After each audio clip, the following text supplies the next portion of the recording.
Hi, guys. Welcome to another episode of the Friendly Differences podcast. I am your host, as always, Baram Yu.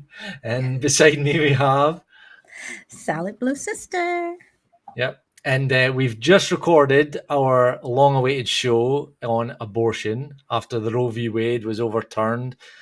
And I think this show was really good, although we are a bit disappointed. We did try to get a pro-choice female on as well, so I know, go easy on us on the comments, but we did, didn't we? We tried. We did try. We tried. And the person who we thought we were going to have did not decided not Yeah. to or whatever. But yeah, we did try. Yeah. So, I mean, I still think we did it justice. We've tried to be, even though obviously we were all we weren't one-sided as such. You did push back on a few of the things we said, and even though we were kind of one-sided, and I think we tried to answer our own questions with some of the arguments that I've heard. But obviously, if you've got if your comments, get them in, and if you want to come on, and we'll definitely revisit We're abortion. definitely going to revisit. Yes. Yeah. Yes. So, and guys, and again, we did try to, because we were missing that pro-choice person. Yeah. So, and we each have our different views, whatever. I did push back on a lot of things. I was, especially when it came to women, because, you'll have to see it. But, yeah. I thought it was a good show. I thought it was a good show. So we tried to cover everything. So yeah. So again, as always, follow us on TikTok, Friendly Differences Podcast, Instagram, Twitter, YouTube, and as we always say, and Solid always likes to push this one, the comment section. Get the comments in on YouTube, because even if you don't like us, if you feel that we're doing, like, if something that you don't like, just get it in. We don't mind the constructive criticism, because we are a new show and we can handle it for sure. But the interaction, because we want to do these shows and include everyone and give you your turn to talk, as Solid says. So yeah, I hope you enjoy the show, and it should be out this week. So thank you, everyone. So sit back and get your popcorn. Bye. Yeah. Bye, guys. Bye.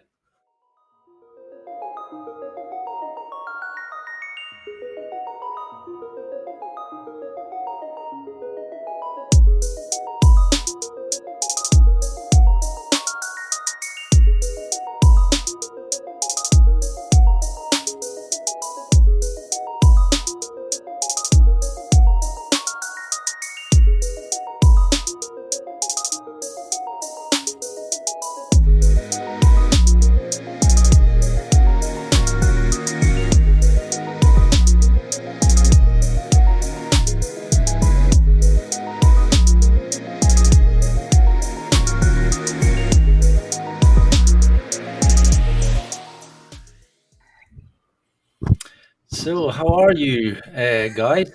We're good. Stranger, Michael Key, stranger. Yeah, it's the first time back on a podcast since I moved. Oh, well. Yep. Yeah, and as you guys can tell, Michael loves TikTok. He doesn't do shows on Podbean anymore. So I haven't even been on TikTok since I moved. I've done a couple little things on some other people's lives, but other than that, I haven't done my own or anything. Okay. I've been fishing and working. Well, that's good. Work is always good, and fishing too. So yeah. No. All right, Baso. Yeah, it's my turn to host. I'm just sharing the show on TikTok. Right. We're talking about my least favorite subject. Yeah. Well, good luck to us tonight. So, hi guys, welcome to another episode of the Friendly Differences podcast. I'm your host, Baram Yu, and to my left, we have my co-host, Solid Blue, and a familiar face on my right, who I'm sure you know from previous shows, Michael Key, from the Real Conservative Talk Show. Tonight, we need all the luck we can get, and we hope to not offend people too much, but this is a very polarizing subject that has been in the media for the past, probably the guts of a month, I would say, since the overturning of Roe v. Wade. I've been on TikTok since Solid and I have started a TikTok for Friendly Differences. I've been addicted to the lives like someone else.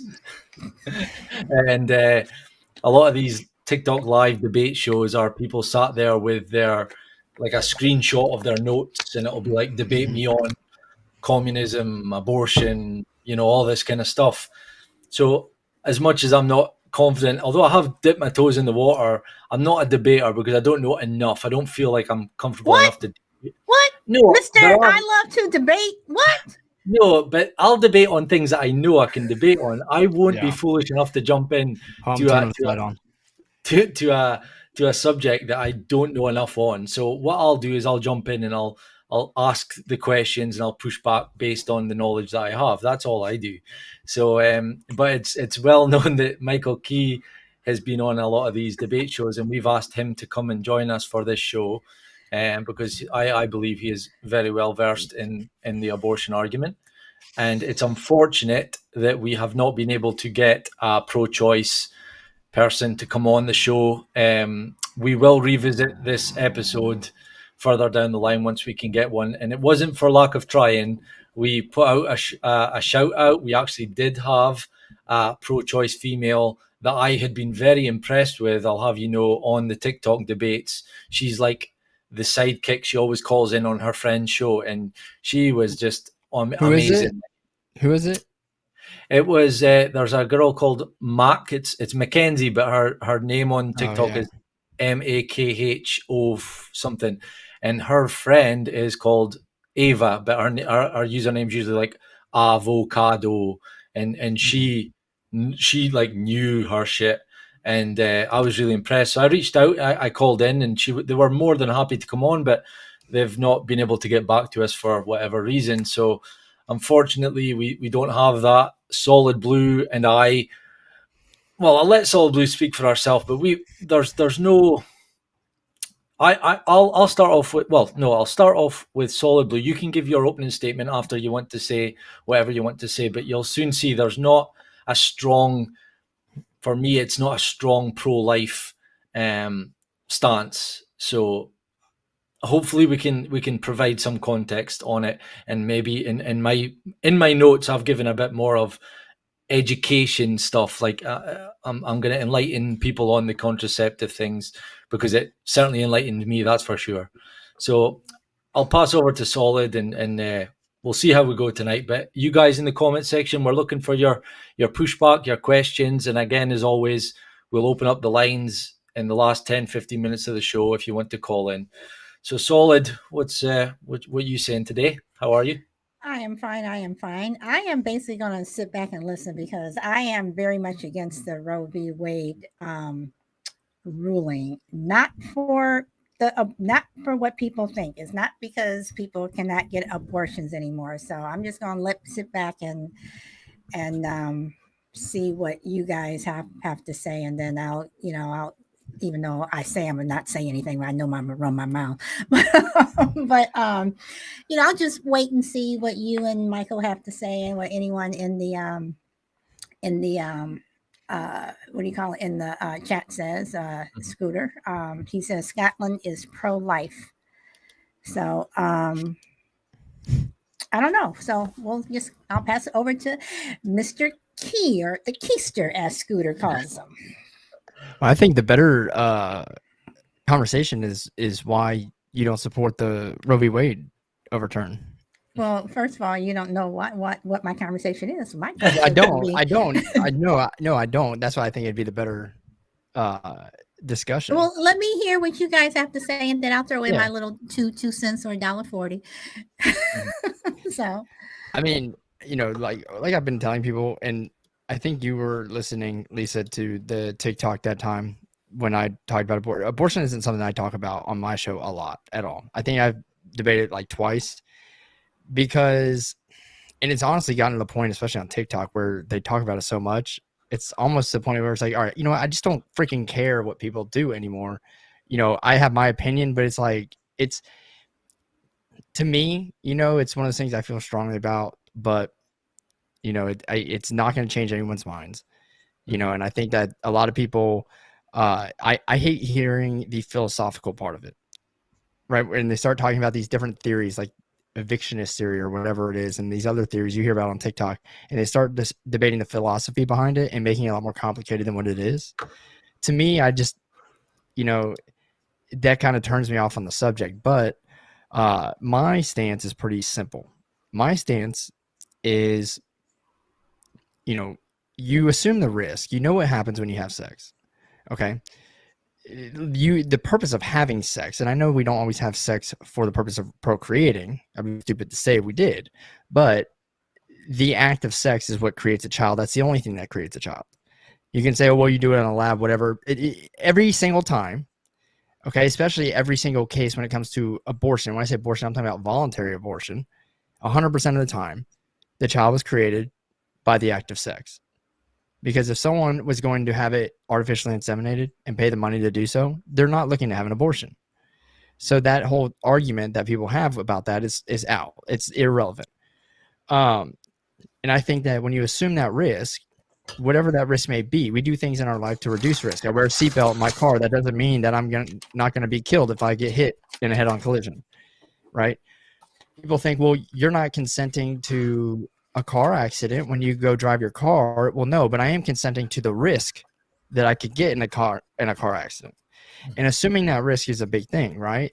And I think that people need to be held responsible for their actions. I think that that's a huge flaw in our society today with other things, not just abortion. And I don't support, I'm not pro-life just in spite of people being held responsible. I just think that there is a responsibility that comes with you partaking in an act like that, regardless of what you wanted the outcome to be, and I think that the discussion really should be around, why is it that when even a teenager goes to have sex, their thoughts should be, look, I'm going to do this, but I do know what could happen from this, right? Like, should we not be focusing on the teaching of that beforehand and them knowing what the risk is?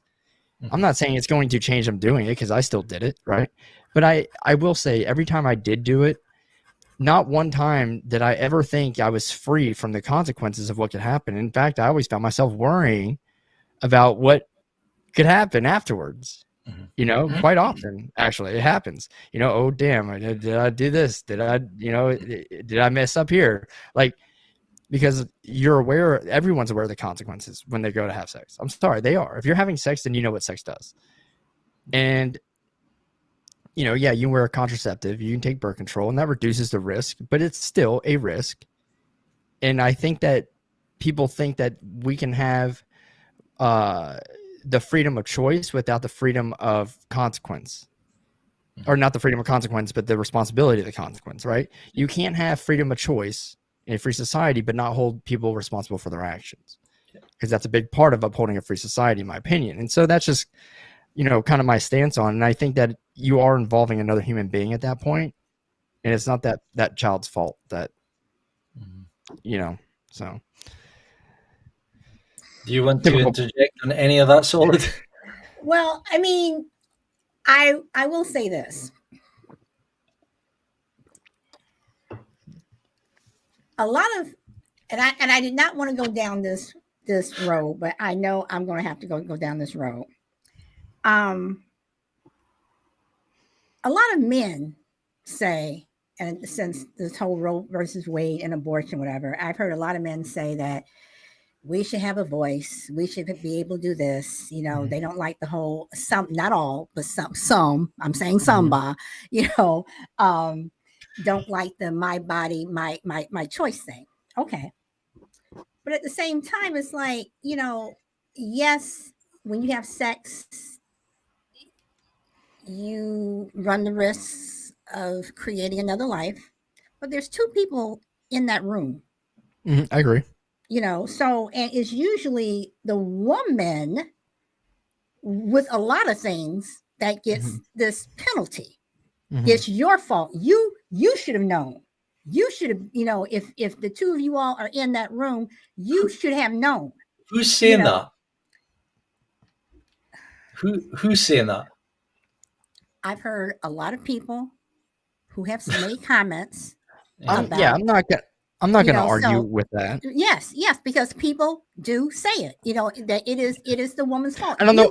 And wait, I don't know about hold saying on. it, but acting on it is, and I think it's worse. I don't know. I think it's worse than saying. I think that our society acts on that a little more. Do I think that women can get the brunt of the responsibility? Yes, so that's a problem. because even when women get raped Mhm. and they go to court, you have some judges who have said, well, if you hadn't worn that, or if you hadn't have done this, or if you hadn't have been in this place, whatever. So who is saying it? Well, I'm telling you. So it's like, so it's my fault that I got raped because this man couldn't keep it in his pants, or he had this urge, and it's my fault. And now you're going to basically let him go free or whatever, or now is your fault with this pregnancy thing. Yeah. So that's the problem that I have when you say the responsibility. Let's just be clear that there are two people in that room. Yeah, I agree. Okay. Also with the teenage thing, most teenagers are stupid. They are. They hear a lot of. I heard one of my friends told me, and and I believed it for a while, just to show you how stupid I was, that if you have sex with more than one man and you get pregnant, that child is going to look like everybody that you had sex with. Stupid. But or it could look like any of them. But as opposed to me knowing that no, that's going to be only one sperm that's going to do whatever.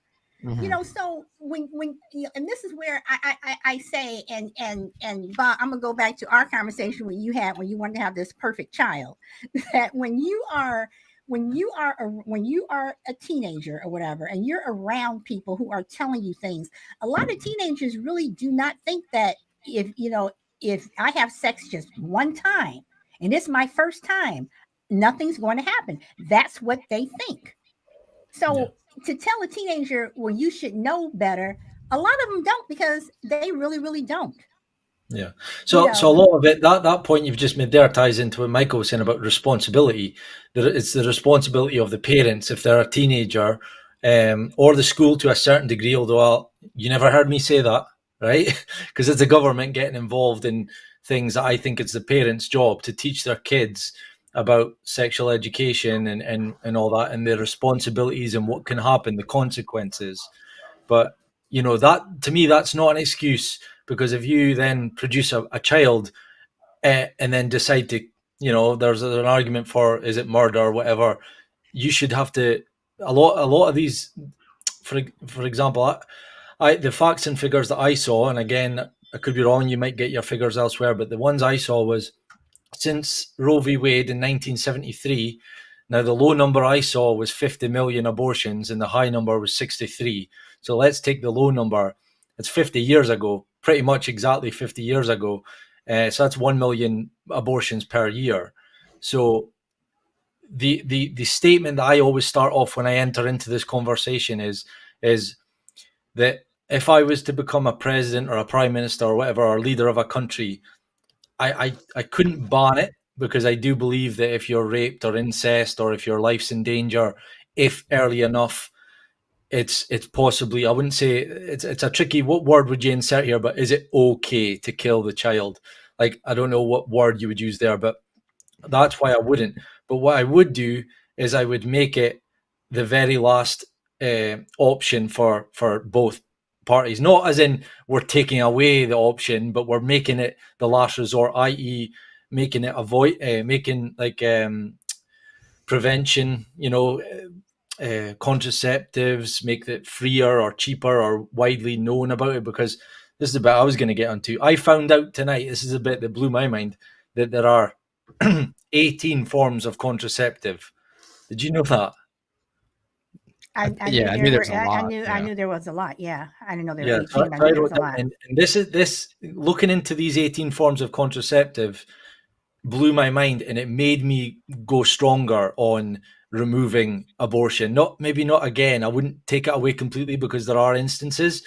But when you have these contraceptives with the rates that most of them, And I mean, I think I'm looking at them here. I'll run through them just because this is the educational part. There might be people listening because I'm including myself in that.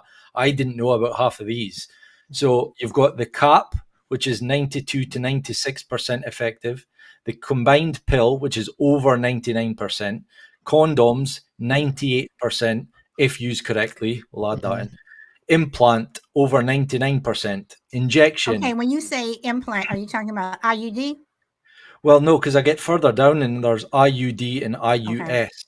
So implant, injection, 99%. Patch, over 99%. Diaphragm, 92 to 96%. Female condoms, 95%. Sterilization, more than 99%. IUD and IUS, both are more than 99%. So see, when you hear more, I think they're just saying that to cover themselves in case someone wants to sue them. Because if they said 100%, someone's going to go and go, I used your product and I got, So I think that's why they're saying that. The POP, which is a mini pill, more than 99%. Vaginal ring, more than 99%. Vasectomy, more than 99%. Fertility awareness. This one was shocking, and I'm sure there'll be pushback, but they say if you know your cycle and all that, you can control it. There's ways to do it to within 75% and 99%. That blew my mind. If you're able to know what your body, the cycles, you know on which days.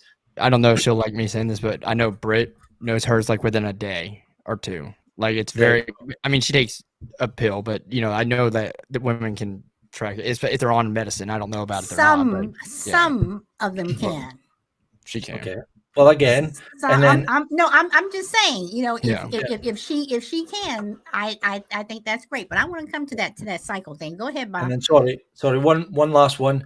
Abstinence, which Scooter is. I assume it's Scooter in the chat. Abstinence.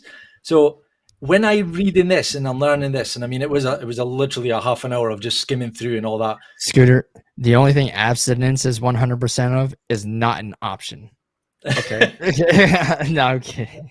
But I'm saying when I learned this, I'm sitting there going, there is no excuse. There's literally no excuse to get pregnant. I'm kidding. Anyone that sits there, because as well, the other facts that I heard is out of 100% of abortions, it's something like, now again, I could be wrong, but the figures I saw was 94% of abortions either had zero reason, which in my mind means they were careless or just didn't wear, or financial reasons is another reason they also include in that one. And the other 6 to 8% is your rape, incest, sexual assault, abuse, and all that kind of stuff. And for those, I obviously, but what I think so in the state of Florida, actually, is the most recent one they've done. Just under 75,000 people. They track every single abortion case in 2020. This was, which if you're going to do it as a statistical pool, right? That's a pretty good amount of data.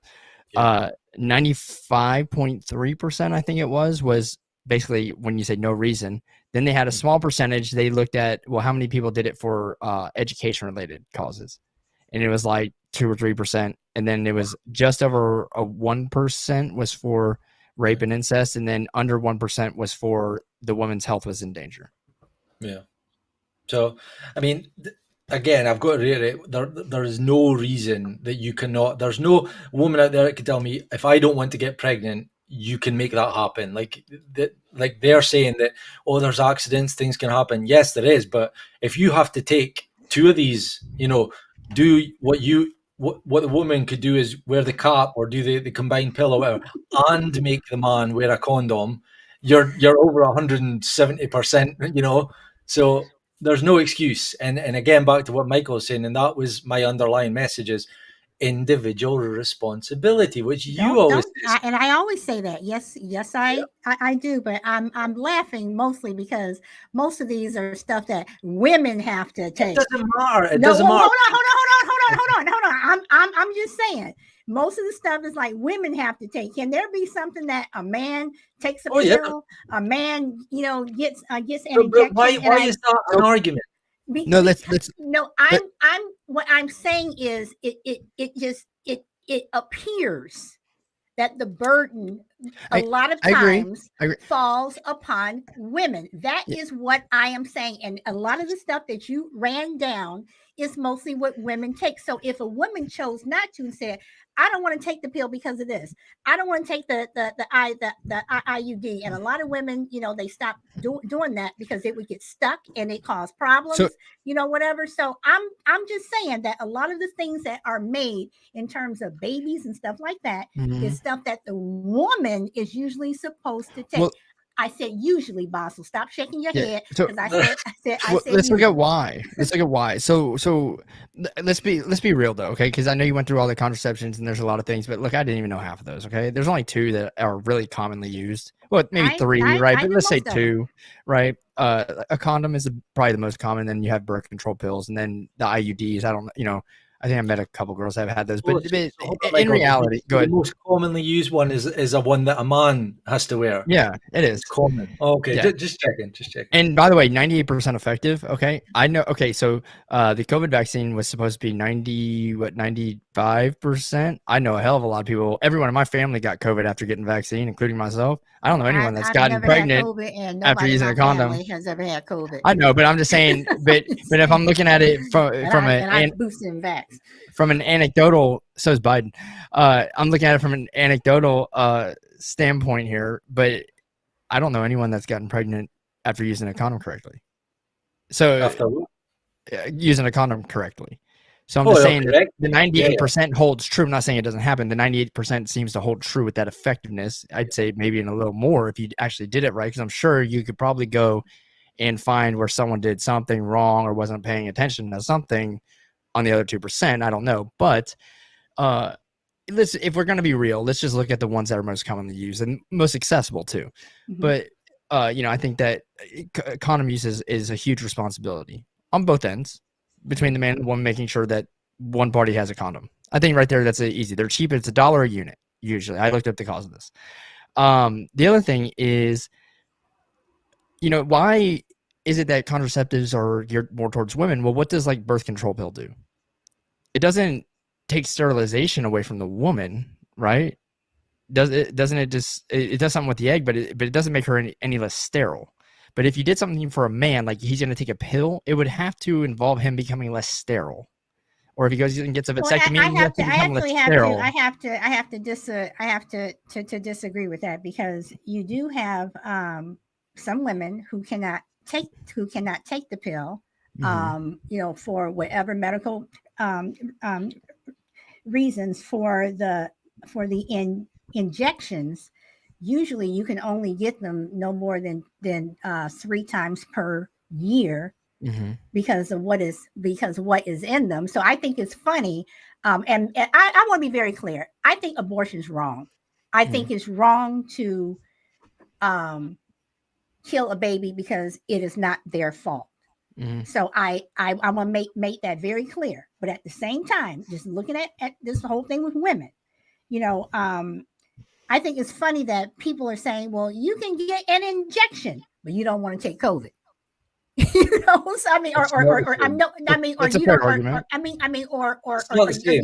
or you don't want, but excuse me, but I'm still putting something in my body to prevent.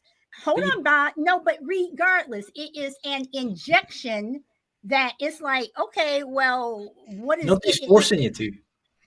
Okay, right. But then you'll say, well, hold on, you could have gotten an injection. There's 17 other ways. Okay, and then you have an IUD and a vaginal ring that are. I mean, have you ever seen an IUD, which is a piece of metal that goes up? Hold on.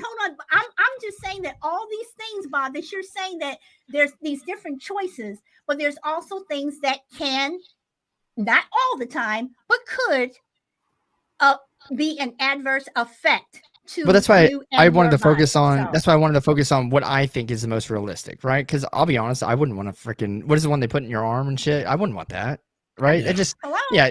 I mean, if we're gonna be realistic and have this conversation, okay, I think that the most accessible, or what I think is most commonly used, you have your condom and you have the pill, right?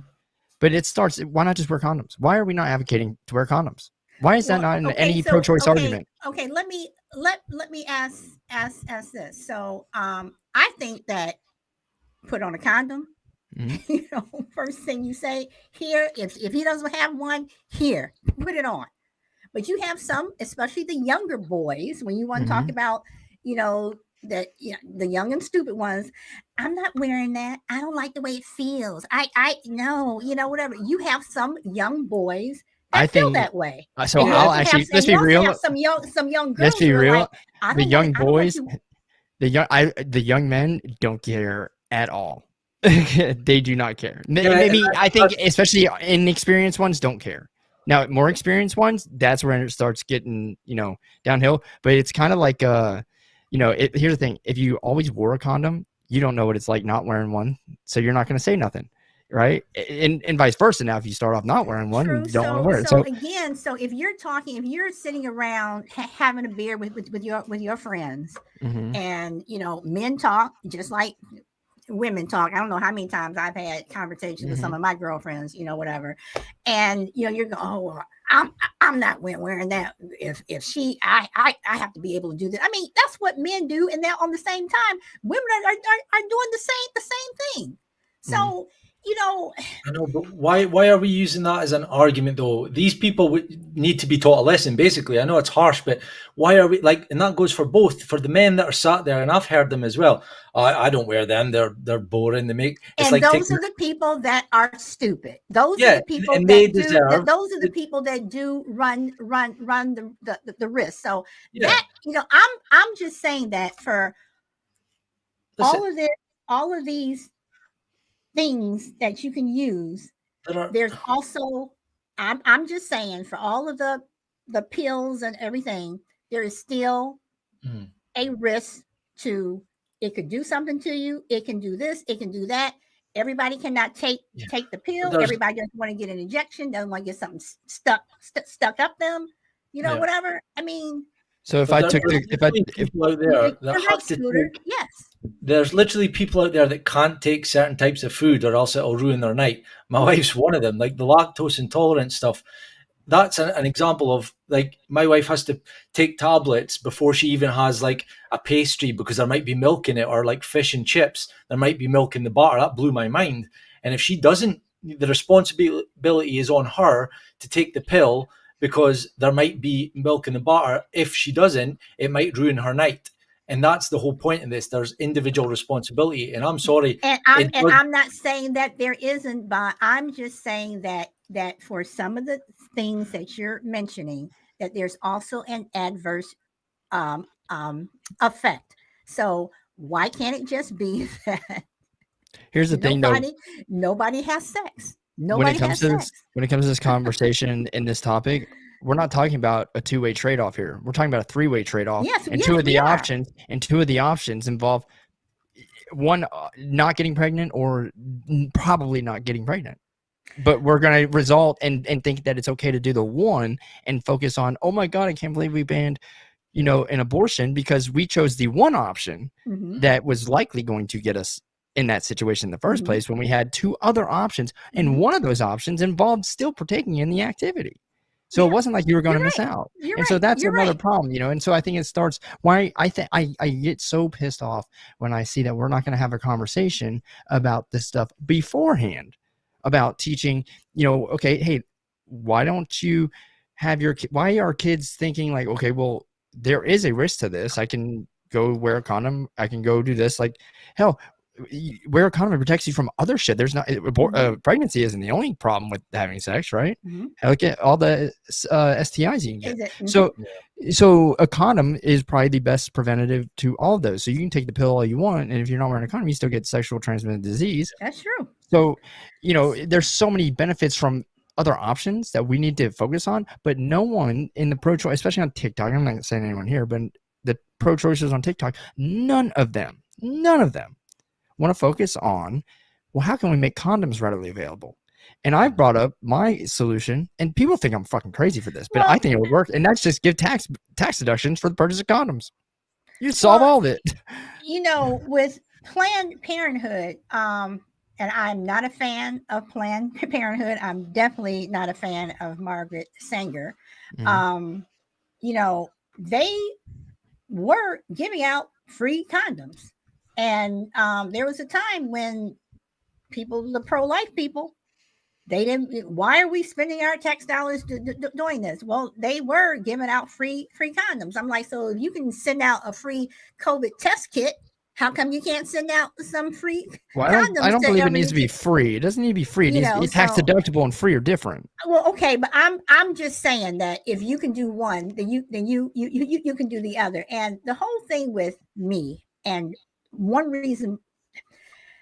Well, no, because if I'm married and I'm not wearing a condom, why do I need to subsidize someone else's stupid decision? Okay, you're right. So let me ask this, because this is one of the reasons why I am against Roe versus Wade. Mm-hmm. I think Roe versus Wade opens the door to more laws that will become invasive. I've had somebody on my own show a couple of months ago who said that they thought that people who get artificially inseminated, that it was wrong and it was against God. I have heard people, mainly the evangelicals, say the same thing. I take offense to that, because if that was the case, my son would not be here. Mm-hmm. Some conservatives need to get their head out their ass on some things too. But I'm just saying that I think that Roe versus Wade and some of these other laws that can potentially come out. You had what was his name? Not Chip Roy. I had it written down. It was some other person from down south who said that he doesn't think that people should have interracial marriage.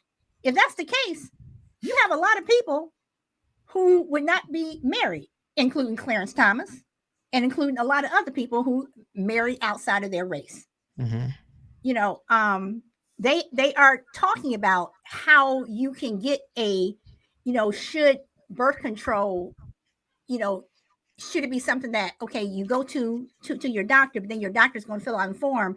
I don't want to be on some list. They've already said that women have deleted a lot of the apps just from tracking their cycle, and when it comes to the woman's body, I'm sorry, men don't know. You may think but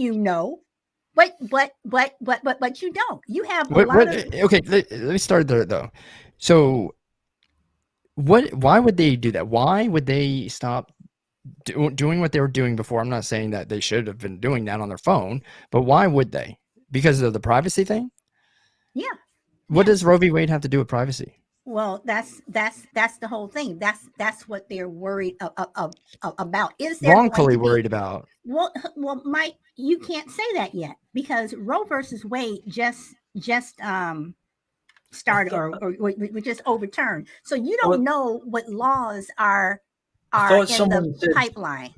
Solid. I thought someone says, someone recently said to you, that's some guy and he's talking a lot of nonsense and he won't be taken notice of. And I turned around to you and says, oh, so you're listening to some, talking point. I listen to everyone, and when they said that, it was a bunch of crap. But one thing that I also said was, I'm just going to sit back and I'm going to wait, because I fully I know where you're going. This is what I'm saying. And I told Shy Lady last year on my show, somehow abortion came up. We weren't talking about it, whatever, but it came up.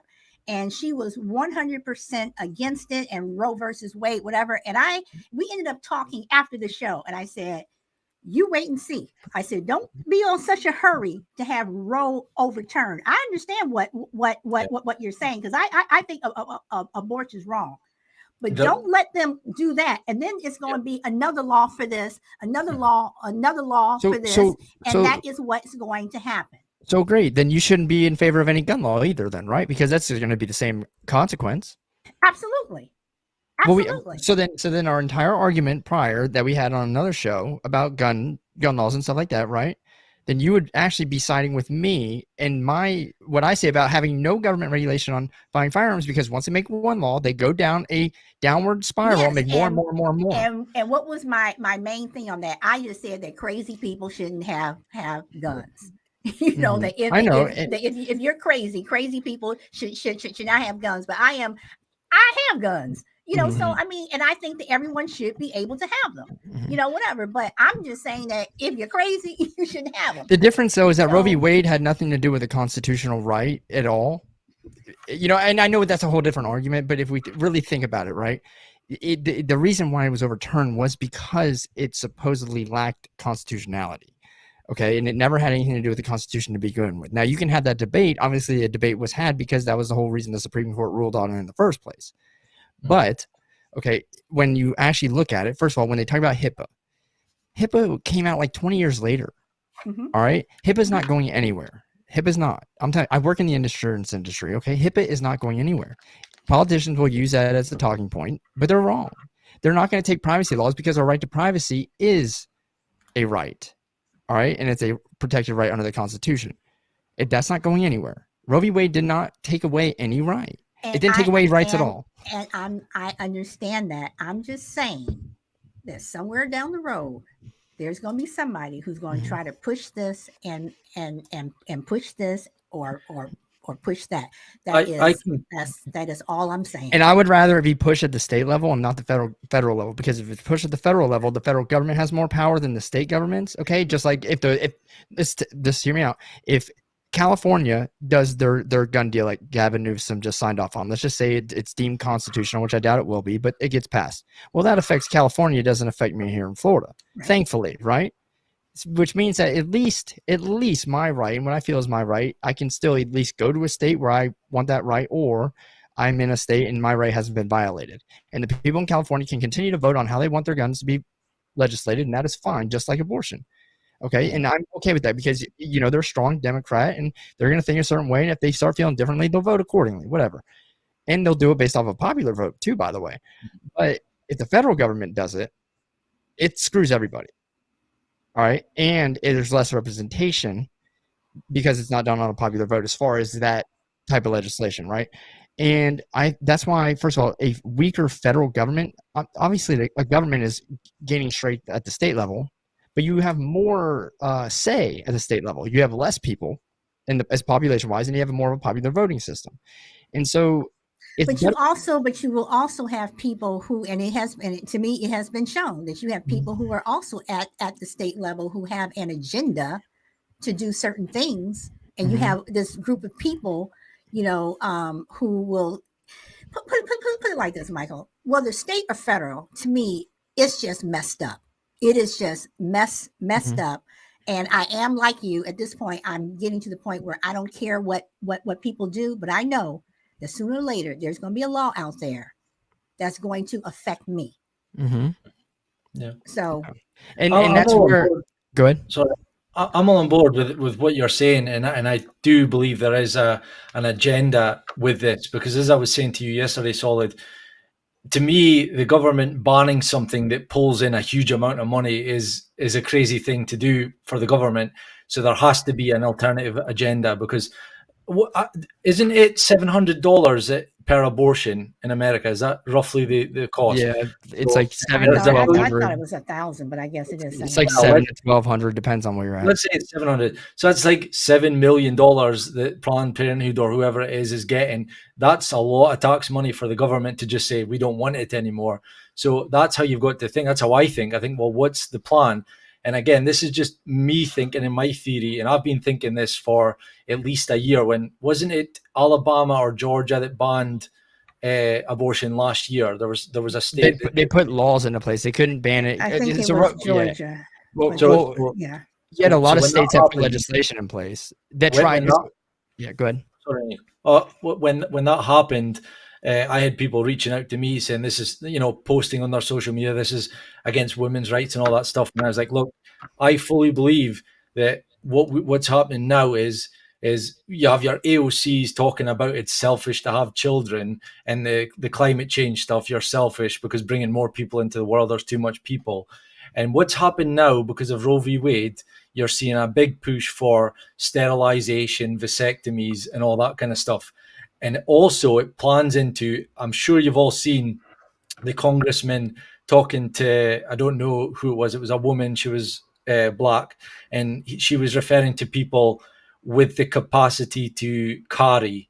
And he said to her, what do you mean by that? And he's like, well, there are women who can carry, but there are also women who can't carry. There are also trans women who can carry, or trans men who could, or whatever it was. And she's saying your line of questioning is transphobic. So with all this going on with Roe v. Wade, there are more men electing to have vasectomies and more women electing to be sterilized. That will then put them in the category of you can't carry, and that's how we will be seen as a group. It will no longer be men and women. And also, and now again, I feel a hypocrite here because I haven't completed the book, but if you remember in George Orwell 1984, men and women they're not in relationships. They get together to procreate. It's almost a contract. And that's what I think Solid's alluding to, although you're maybe not. I think I'm fully on board with what you're saying. The government are now in our bedrooms, and I don't like that. I don't like when the government get into our lives anyway. But when you also have laws where you have some states that are thinking about if you are pregnant, you cannot cross state lines. There you go. And that is, I'm like, There's so no way they'll be able to enforce it. But the fact that someone at the state level, because these are the ones who are making, in my opinion, some of these crazy laws that are coming out at the state level, that is, that is saying that will it pass? Probably not. But the fact that it actually came out of somebody's mouth, and that's the problem that I have. This is another problem that I have. You have a group of people who feel that some of these programs that are very liberal, should not happen. Like what? Like if some people don't like Medicare, some people don't like welfare, some people, just aid, whatever. I'm one of them people. So what do you do with a woman who, and for whatever reason, be it rape, be it incest, be it incest, be it the fact that she did not want to sleep with her husband, but her husband wanted some. She did not want to have a baby, but she got pregnant and she has this baby. So what do you do after this baby is born? Well, and this baby needs some help, or this woman needs some mental help, whatever. Then all of a sudden you're gonna say, "Oh, you shouldn't have got pregnant. Yeah, you shouldn't have done it. That's your fault." And we hear that now. We hear that now. Well, you said husband, and the majority of people on welfare are not married. Okay. In fact, that's something I always talk about. And I also say, if a woman slept with her husband and she did not want to sleep with him. I know. Well, what I'm saying is that no. Okay, what I'm saying is I wasn't denying that rape can happen there. What I was saying is that because you brought the welfare part, because I said I don't agree with the welfare. What I'm saying is if you're gonna say, well, we need the welfare in place to help take care of a child that we're gonna, let's say, force them to have, right? If they were raped by their husband, but statistically speaking, the majority of people that are on welfare are not married, and so that scenario. Right, that rape scenario, as far as it being an intermarriage rape, is very, very slim, because first of all, the amount of rapes that lead to abortion are very small, let alone the ones that are done by a husband on welfare. Right, I'm not tying those two together. You're tying those two together. I know. I know. What I'm saying is because you brought up the government programs, and what do we do for the people in that situation? What I'm saying is that there may be like a handful ever in that situation. So I don't think that's that's like a very, very tough thing to even have to worry about when we have even now, if you want to say, okay, well, just rape in general, not by their husband, but just rape. Well, I think that if you're raped, you should be allowed to have an abortion. That's my exception. So go on, because I want to, because I just need, and I would like for you to answer this also, what Scooter said, but go ahead, finish. Yeah, and so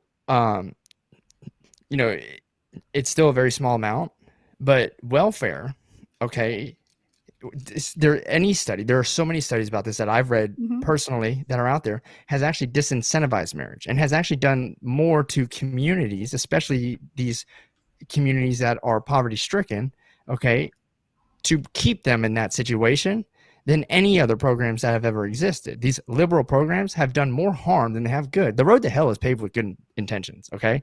So thinking that we're going to help someone by giving them money doesn't do anything but have them put them in a life. Right. I'm not saying helping them, giving I know. them money. So what I'm saying, as far as the children, so let's go to like the abortion conversation. Well, all these children that are going to be born because we can't have abortion, right?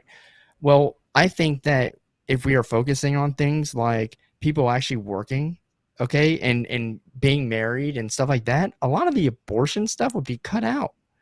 Like they wouldn't be worried. How many women are single that are having abortions? And they're having abortions because they're single and for financial reasons. I don't think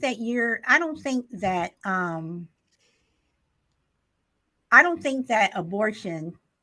What did you just say? Because I want to make a comment. I can provide a better context on the financial argument, because I think this one's an easy one to debunk or to destroy, basically, which is with the philosophy and the argument of I have the right to abort my unborn child because I am poor. Does that then follow through to what if you have the baby, your baby is 1 year old, and you become poor or bankrupt or really struggling or even homeless? Does that then allow you to kill your child?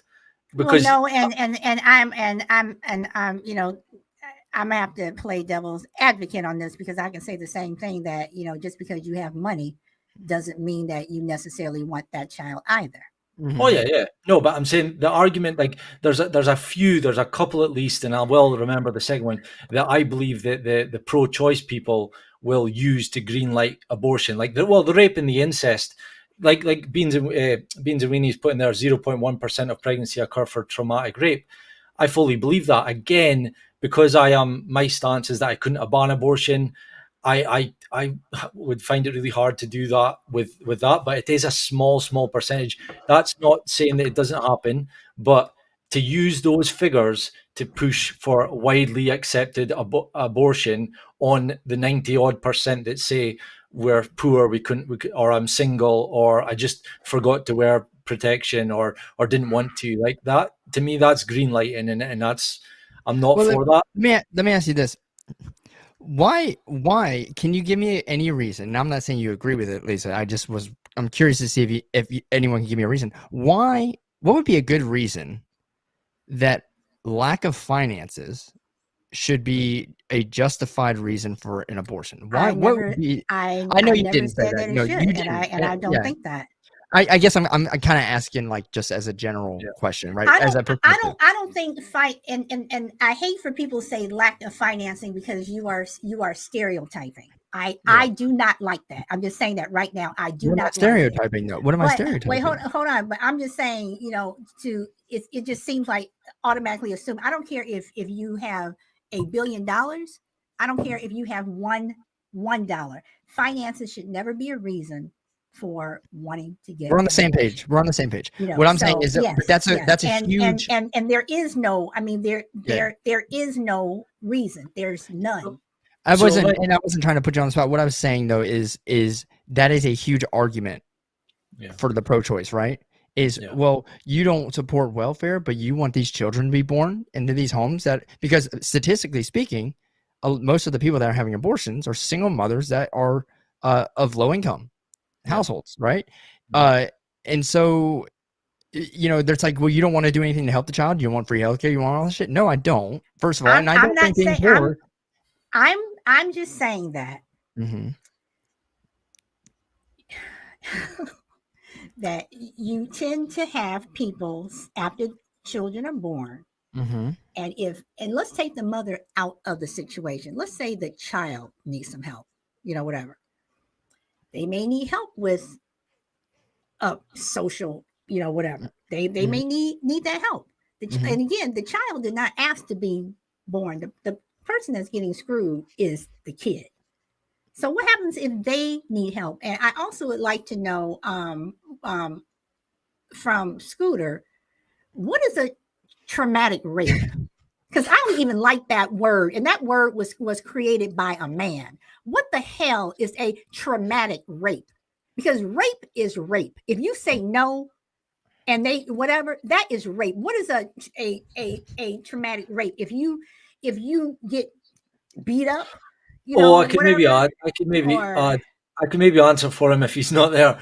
I heard today. This blew my mind. Is this true that in America, in the court or in the Congress, whatever, they're talking about if you're drunk, intoxicated, and you sleep with your own wife, you've raped your wife. No, your wife has raped you, and vice versa. And the person asking the question said, "So what if both parties are drunk?" Then I've heard this. Yeah, and that's a very tough. But as far as the traumatic, Lisa, statutory rape. Okay, and I actually saw this happen to one of my friends, by the way, where they were both underage, or he was 18, she was like 16. They're dating, but the parents found out. Okay, and he was charged with statutory rape. She was not traumatized. She wanted to do that. So you have that situation. Well, yeah. I mean, you're always going to have. Yeah. I mean, you're always. So not all rape is traumatic, but most of it is. Yes. Right. But I'm saying, and for situations like that, you usually do have parents who are like, "Well, he's 18 years old. My daughter's only 17 and a half." So yes, yeah. I do know that you do have those parents. I also want to address something that Scooter said about put the child up for adoption. Adoption is not always an option for every child. You're going to have some kids that are going to stay in the system and until they age out at the age of 18. That should be hard. So but I'm just saying that everybody does not want every child. Yeah. And that was my point in my opening statement. Let's shift Planned Parenthood subsidies over to adoption. Yeah. But what if people don't adopt? Because there are so many people in this world today that cannot have children. I find it hard to believe that the 1 million abortions a year in America since Roe v. Wade, that there's not 1 million people in America that cannot have kids in today's world. Well, you have people who and a lot of this and going through the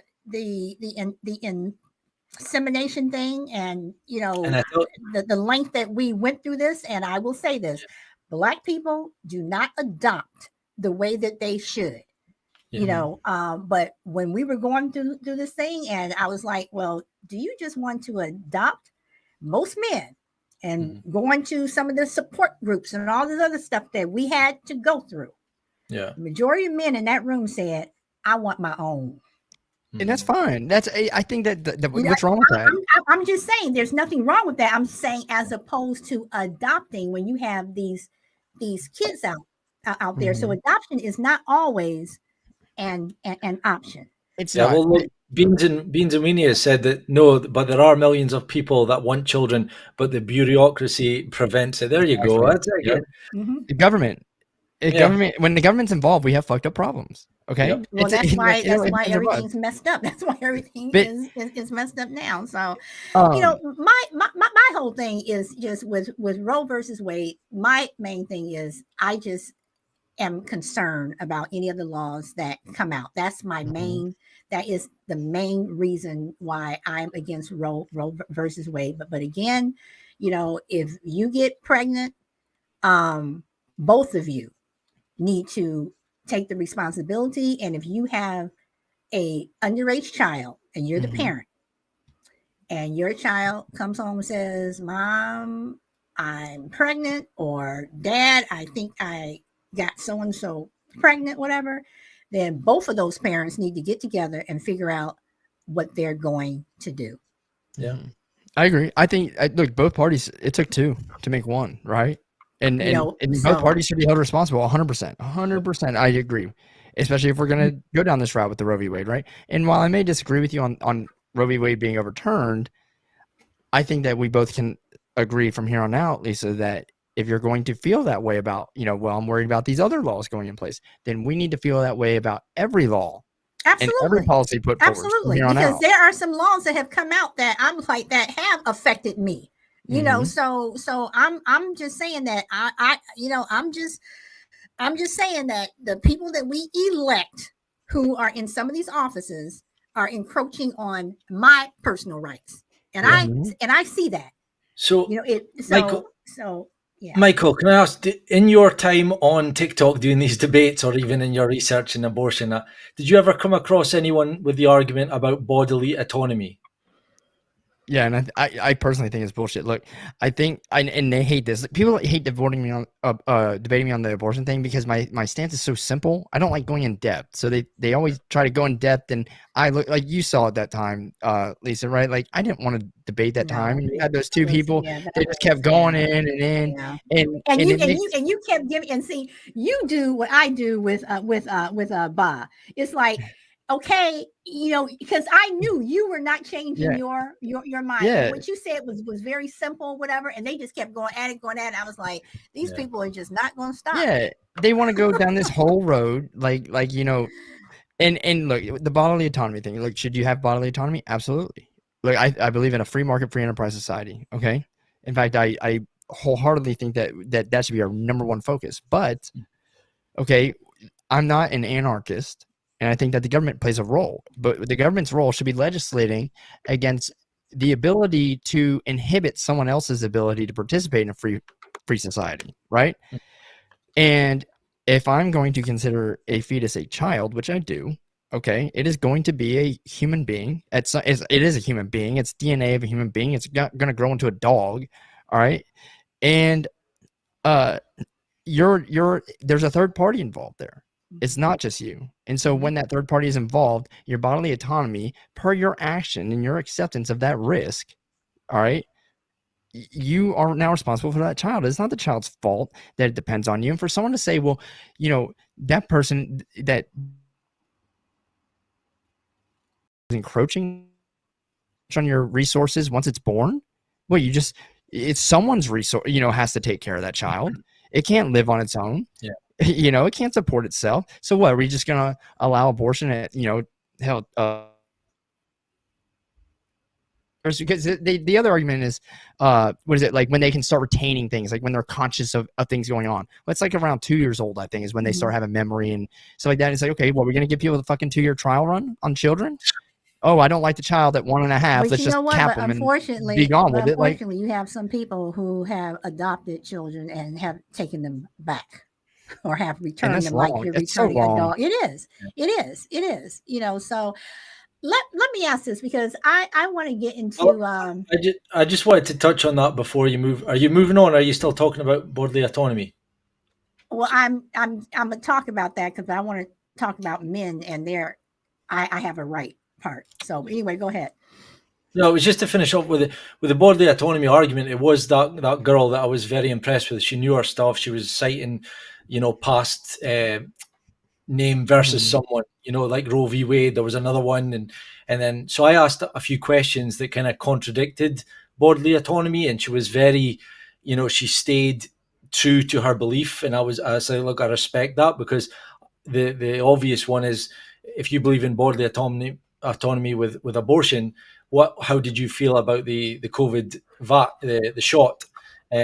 Were you pro-choice with that, or were you pro, my body, my choice when it comes to abortion, but not with, and she was she was consistent with her belief. She wasn't for a lot of them changed that belief because they realized it contradicted their stance on this abortion thing.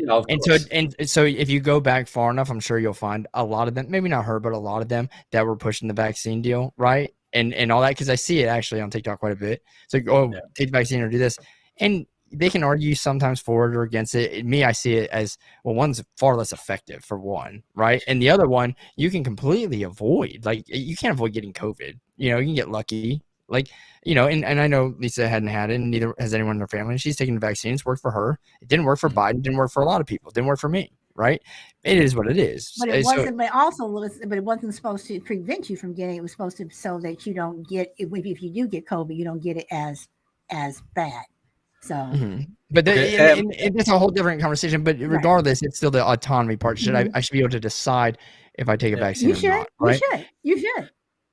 The arguments against bodily autonomy that I've heard so far, and this is a good one. This one will make you think, is if we have actual bodily autonomy, do men have it because men are told to stay behind and fight in wars? That's not bodily autonomy.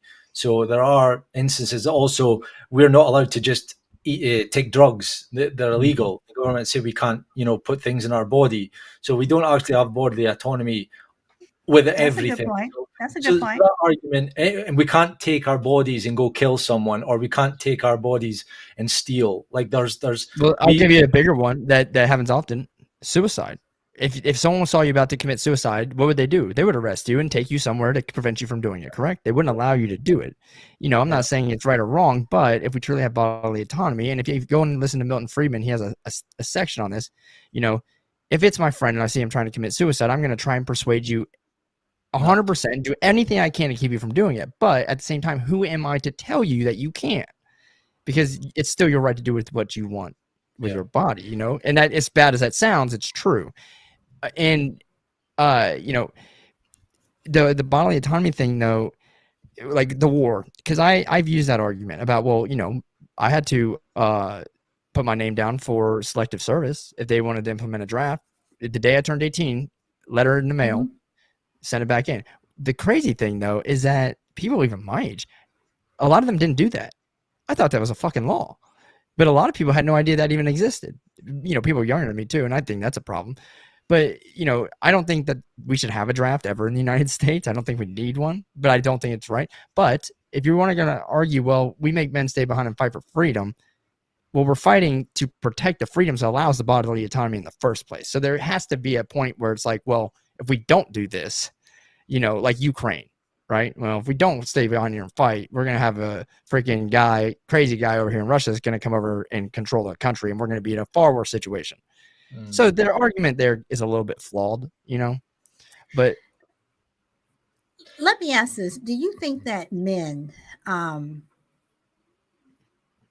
going to say men that are in relationships or men that are married, do you think that men should, if they want kids and the wife doesn't, and they're not taking any type of pill, or the woman is taking birth control in secret, whatever, do you think a man should kind of, the husband should have a say in whether or not his wife has a baby and she doesn't want to, but he really does? I think you should have a say. Because it takes him. It's a 50% creation. Right, there, right. right. And I'm saying, but she wants to. I mean, he wants to, but she does not. I would say that again. Yeah, well, everyone who gets married by does not necessarily have kids. So. Well, no. But they should talk about it. Why is that not talked about? Yeah. Before marriage? That's like the big thing to be on the same page on, I would imagine. Okay, but I'm saying what I'm saying is, let's say you're married, you already have 2. Okay, you want 3 or 4. Okay. Your wife doesn't. Okay. And again, that should have been talked before marriage, I think. Don't you think that's a transparency thing? Don't you think that's a problem with the marriage? I'm not saying everyone's perfect, but don't you think it's a huge communication problem with the marriage? Everyone doesn't. I mean, you can go into a marriage and say, "Do you want kids? Yeah. How many do you want? 1 or 2?" And then after you've had these 2, some people are like, "I really love kids, and I want more." Whereas before, when you talked about it, but then it's up to the wife to say, like, let's say husband and wife, like the husband wants more. It would be up to the wife to say, "I don't want any more. Like, I can't do it physically or mentally or whatever, because for whatever reason." And if she said that, do you think that the husband should get upset, or he should? I don't think he's gonna be upset. He's gonna be hurt, like, "Oh, I want kids," but he shouldn't be like upset, like fucking beating her or yelling at her. Well, no, I'm not saying. I would hope he doesn't beat her. Well, whatever. So you're gonna get upset if if you put something on that you want to wear that you think is nice, and you say, "Hey, how's it look?" and your husband says, "Well, it looks like shit." You're gonna be upset, but it doesn't mean you're gonna divorce him, right? Or anything like that. That was a topic on one of my shows. Well, that's what I was actually thinking about, the topic you had in your show about sexual compatibility and what happens if later in the marriage it doesn't work out. And I called in and said about, like, there's counselling, there's talking around it. If you're married, these, first and foremost, that conversation should have been had at the start. But as you say, what if the woman or the man wants to have more or less, or doesn't want at all, and changes their mind? That's an obstacle that they need to talk about. And if you do talk about that, and the reason why I'm asking is because I'm also not saying that it would be a huge percentage, but I'm also wondering how Roe versus Wade is going to affect marriages. But I guess what would be it wouldn't affect it. Roe versus Wade wouldn't have an effect. I think the effect would be if an abortion came up, like, the wife's pregnant, and then they communicate, well, do we want this kid? Or the husband, I want it, but the wife doesn't want it, and the wife goes against an abortion or whatever. First of all, that's a huge fucking problem. I think if that happened without both like if she went and got it without him even knowing, or against, I'm not saying against his will, or again, everyone's situation is different, but I just think that especially if you're married, there needs to be definitely and Michael, that's what I mean. Let's say she gets pregnant, she does not want it, and you all are talking about it. Mm-hmm. You have to get it within a certain amount of time, whatever. He's really against it, she really wants it. What do you do?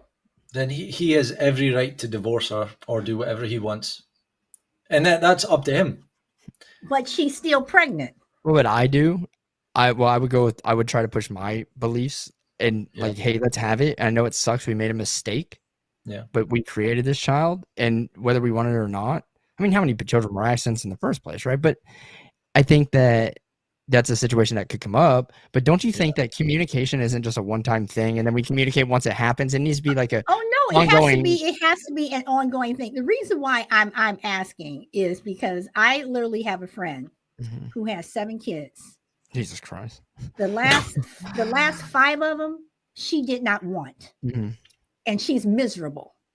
And she and indirectly she takes it out on her her kids.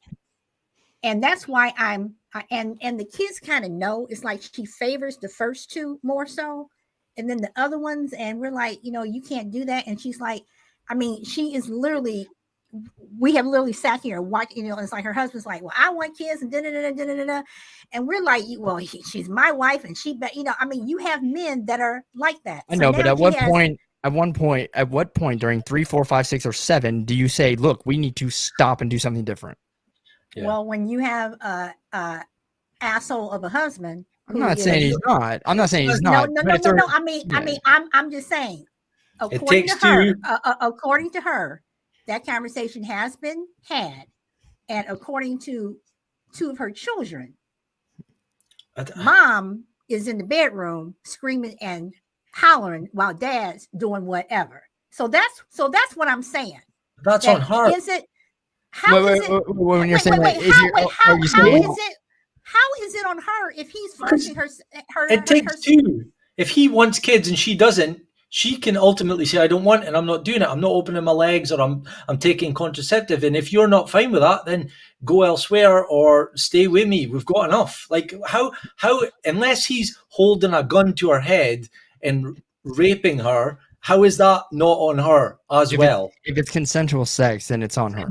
Consensual? But I'm okay. But again, you missed the point where I said that she is having sex against her will, meaning that her children literally said that mom is in the room screaming and hollering. So that's a huge problem that needs to be dealt with. That's a whole different problem that needs to be dealt with. And if that's true, then people outside of that need to say something too, won't you think? I mean, if it's truly rape. So that's why I'm saying, do you think that, not that it is going to be a huge thing, but do you think that because of this ruling that you may have some women who are like, I'm not giving you any tonight, whatever. If bye, whatever. And do you think that could? Wouldn't you be? But wouldn't you be? Hold on, but wouldn't you actually be? What's it, allowing it, or what's the word I'm thinking? Where you push it, or you're allowing it.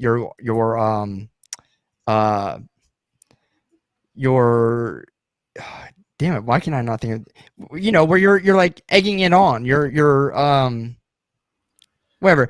Wouldn't you think that you're actually pushing men who may be okay with doing that to their wives to do it more because he knows that now we can get abortions whenever? Like there's no consequence? Yeah. Like I feel like Wait. You're so saying so if she doesn't want to and he does and they have sex, then what I'm saying is not so it's much in this scenario. This is a unique scenario, right? But I'm saying in the majority of scenarios, if we're going to talk about rape, because like you kind of implied what's going on here, right? But I would say that most of the time, a woman isn't being raped in a marriage because they want another child, but because the wife may not want to have sex and the husband does. mhm. And so if we're going to allow abortion whenever, well, then you're actually giving the husband the knowledge and peace of mind, like, well, I can actually do this more, and there is no consequence at all. At least if you didn't have abortion, he was forced to have a child, he's going to have that. Again, your situation's unique here, but No, for no, the most I'm part, no, I'm not yeah. saying again allowing them a path to get an abortion. I'm just saying, do you Mhm. think that with the way people have reacted, and they have been reactions, people have reacted in completely. Some people are for it, some people against it, some people have, just whatever. I'm just saying that. Do you think that because of this, it could affect marriages? That's all I'm The saying. way I see it affecting is less like I think this whole argument has stemmed, and it's kind of been coming because of the culture in dating, like the dating apps. It's basically, what is it? Is it like this the one night stand culture? There's another word for that culture where people are meeting up, having sex, and moving on and sleeping with different people all the time. This was always going to, I would actually be interested to find out how many of those million abortions, or 50 million since Roe v. Wade. It's probably more in the recent years. I bet you when it first passed in 1973, it was less abortions were happening, and gradually more and more. So it was more like on their own abortions were happening. I don't know if more What do you mean? overall were happening, like women were doing it themselves, right? Like they say that more abortions actually happen when it's illegal.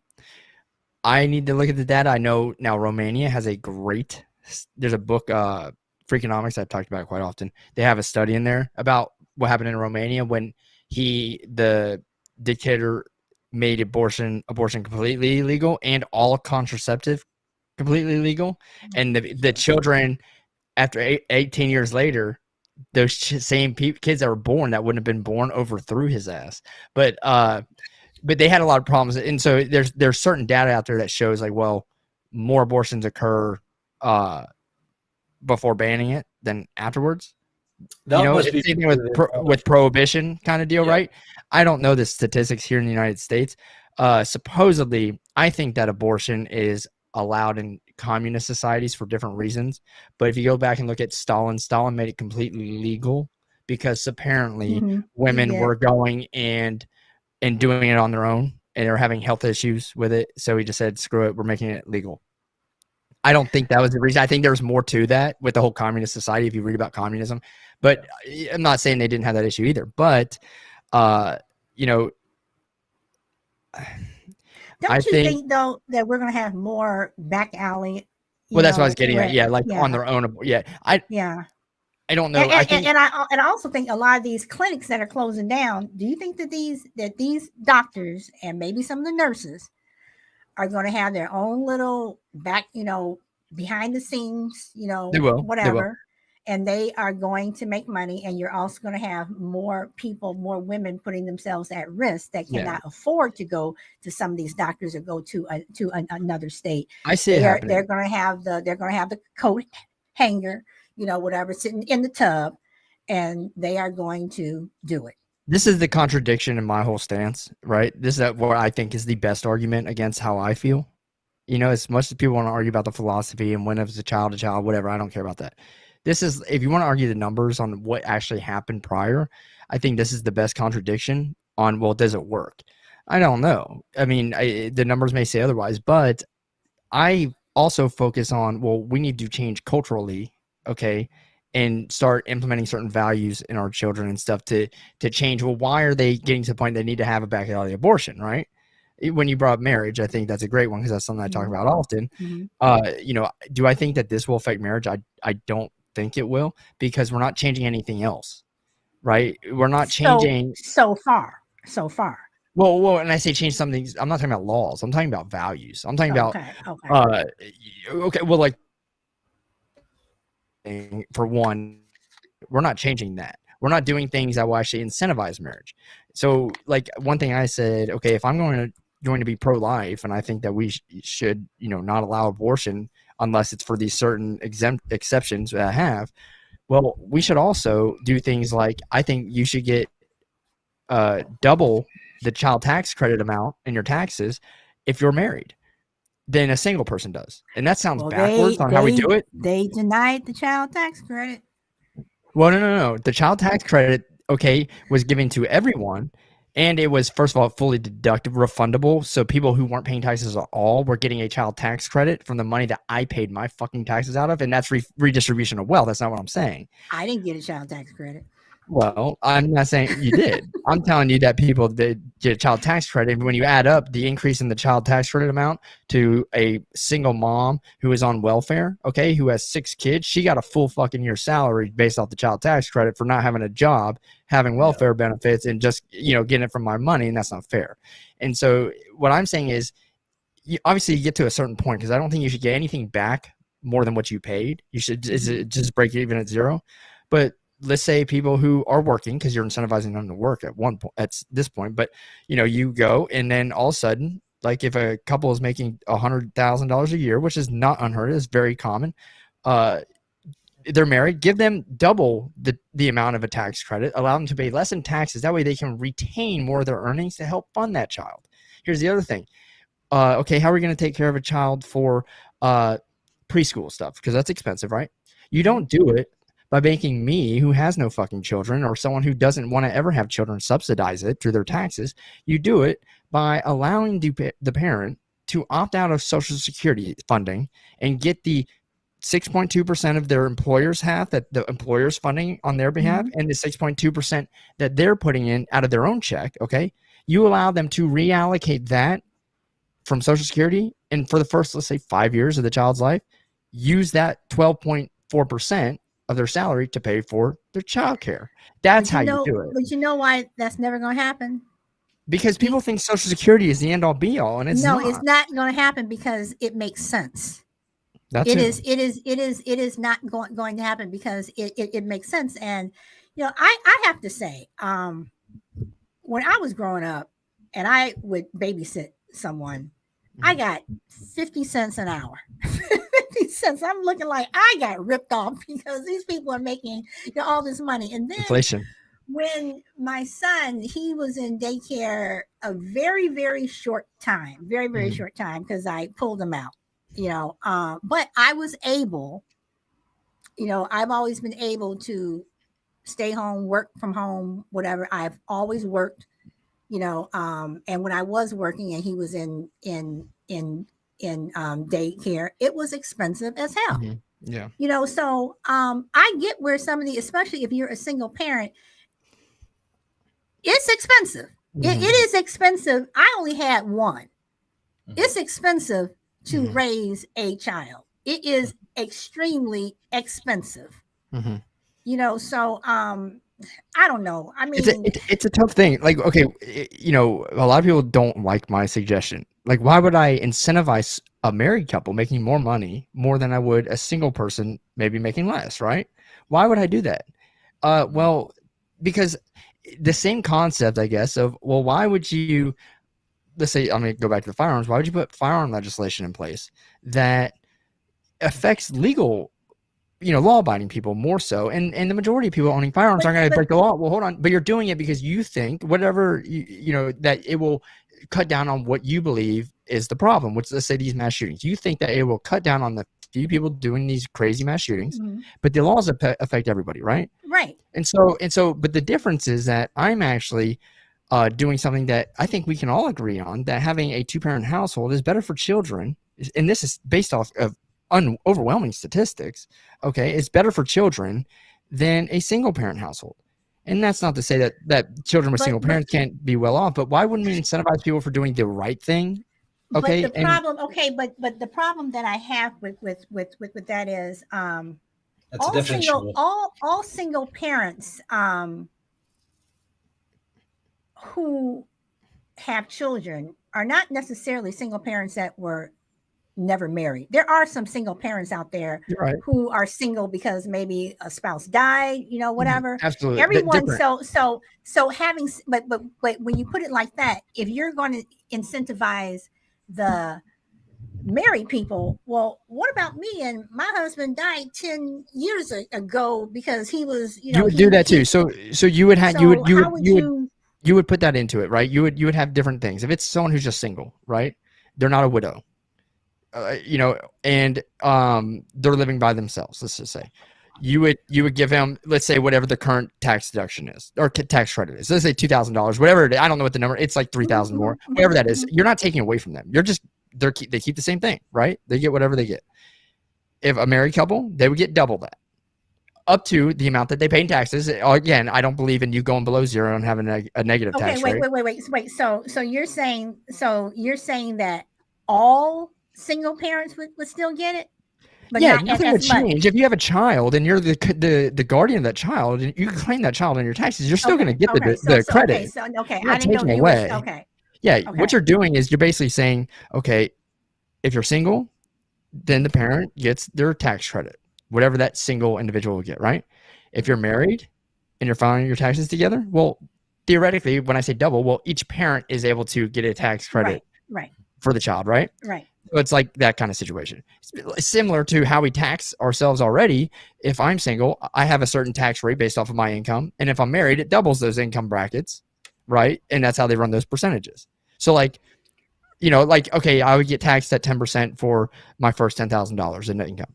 But if I'm married, I would get taxed at 10% for our first $20,000 of income because there's two incomes, right? That's how our tax system works.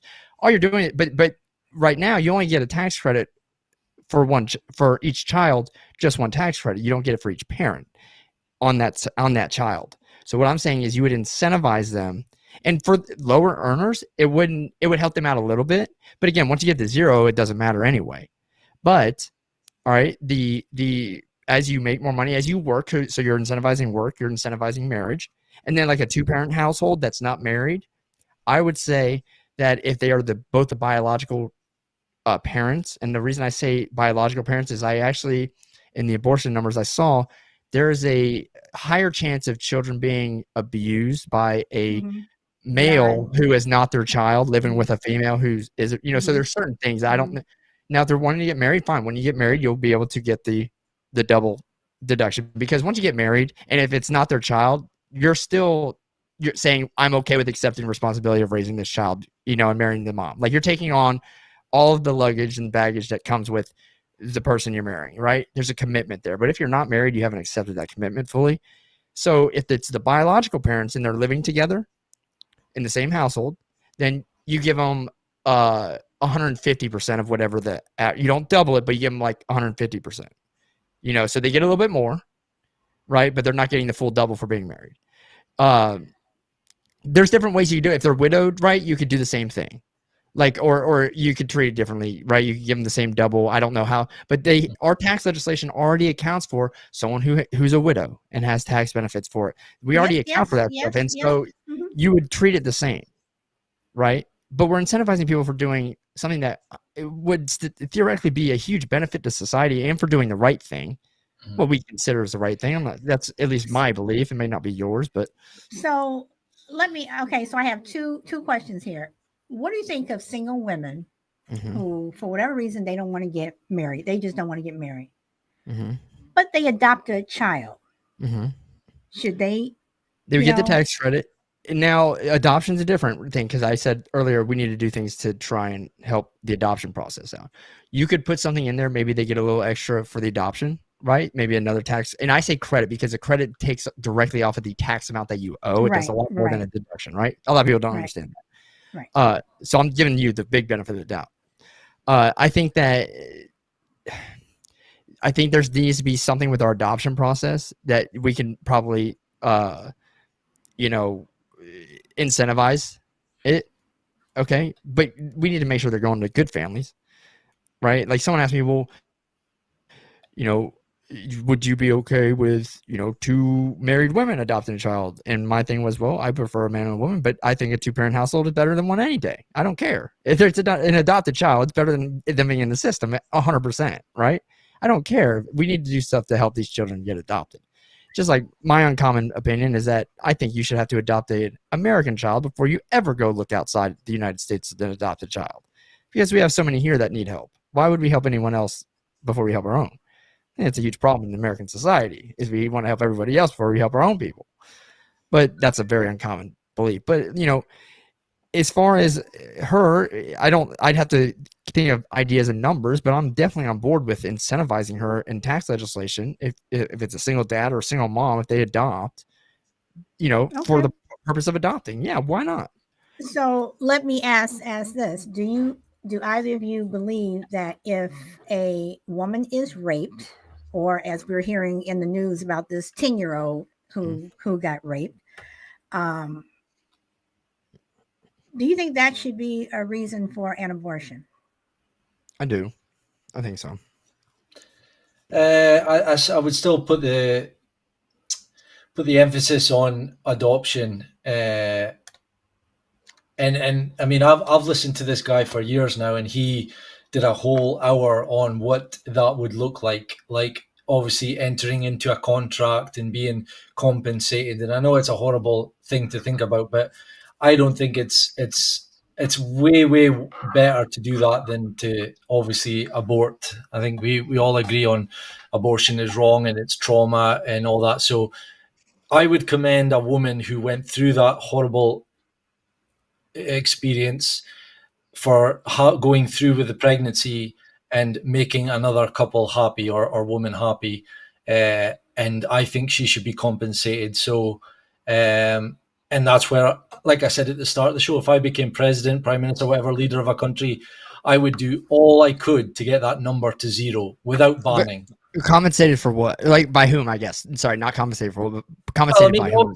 You're familiar with the fact that people get a contract and be the surrogate mother and all that kind of stuff. That goes on. I would be open to having a contract. Okay. You're saying like basically what I said. So basically, then you would have this woman carry this baby. I'm playing both sides here. You would have this woman carry this baby, even though she can still be going through her own little traumatic thing. Every time she wakes up and she sees this belly. Yeah, but does that trauma? Does that baby being inside her and giving birth to it, does it stop then? Like if she aborts it, is she fine from the trauma? Probably not. There you go. You know, but I'm just saying, but it's watch as well, because see the way you worded that's what people do, and that's wrong.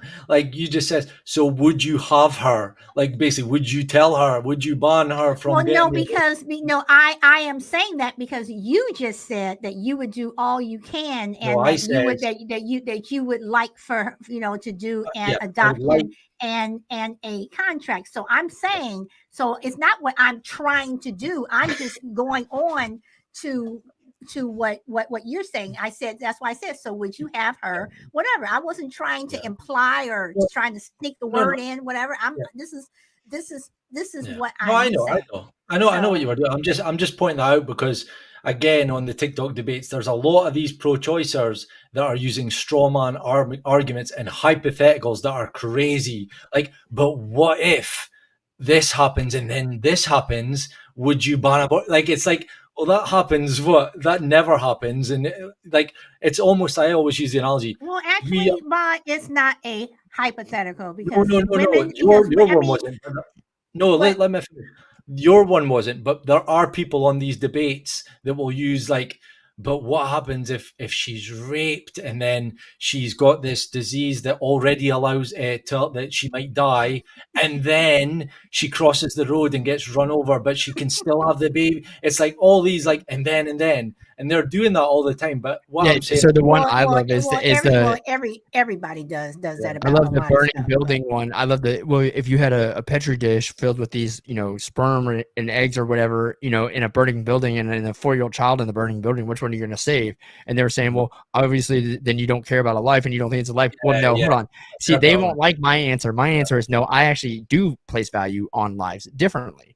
Yeah. And anyone who says they don't is a fucking liar, because everyone and everyone on this podcast, agrees with the cops and the screwed up shit they did in Uvalde, right? Everyone. Everyone thought that those cops should have run in there and risked their life to save those children, correct? Which means we place more value on the child's lives than we did those cops' lives. So to say that you don't value a life differently is wrong. And so to say that, well, I think that the dish and the 4-year-old is important, but I'm going to place more value on the 4-year-old than the dish. Yeah. Right. Well, first of all, that whole thing with the dish and running to I know, but that's I'm just saying that's ridiculous. And to be fair, I've heard some pro-choice stuff that has been like, well, that is a pro-choice one, but they both go crazy. But for the Uvalde thing, I'm not placing more emphasis on the children's life as opposed to the officer, because that was their job. You knew this is your job, and you even trained. Would you expect a teacher? Would you expect a teacher? Okay, to risk her life to save those children? No. So if a teacher ran out of there and left all of those kids, and she had a chance to protect those children, and your kid was in there and died because she chose not to stay in there and hold that door shut or something like that and get those children out, you wouldn't be mad? Wait, would I be pissed? Yes.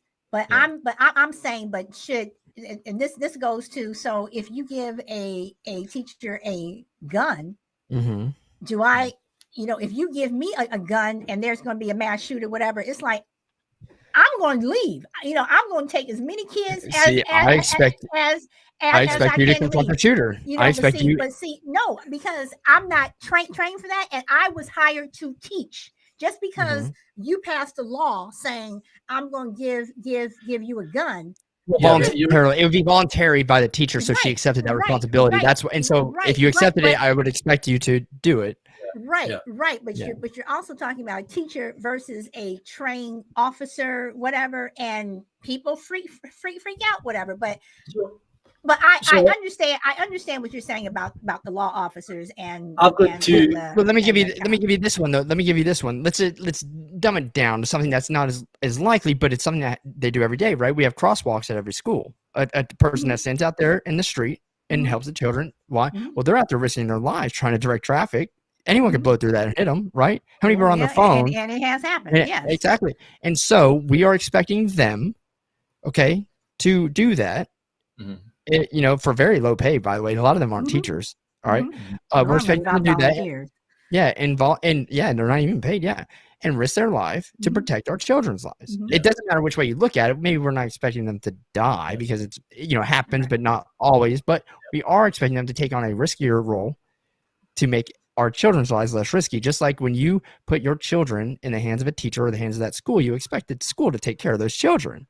And so you are, by any means, all right, expecting that school and the adults of that school to put their own lives in front of the children's lives to protect the children's lives. You are it doesn't matter which way you look at it, you're valuing their lives as less than the children's. It is what it is. It's true. I think it's fine that we do that. They're the future. I would expect anyone, I'm not saying everyone would, but you would imagine that a lot of people would. You would probably jump in front of a train to save your own child, right?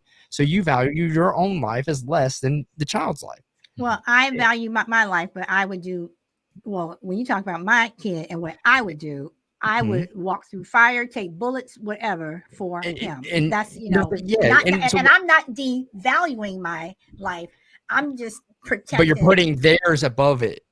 You're still you're not devaluing yours. Your value is not changing on yours. You're putting their value as higher than yours. And that's fine. There's nothing wrong with that. What I'm saying is that to come out with an argument saying that we shouldn't value life, that is crazy, because we value life every day. That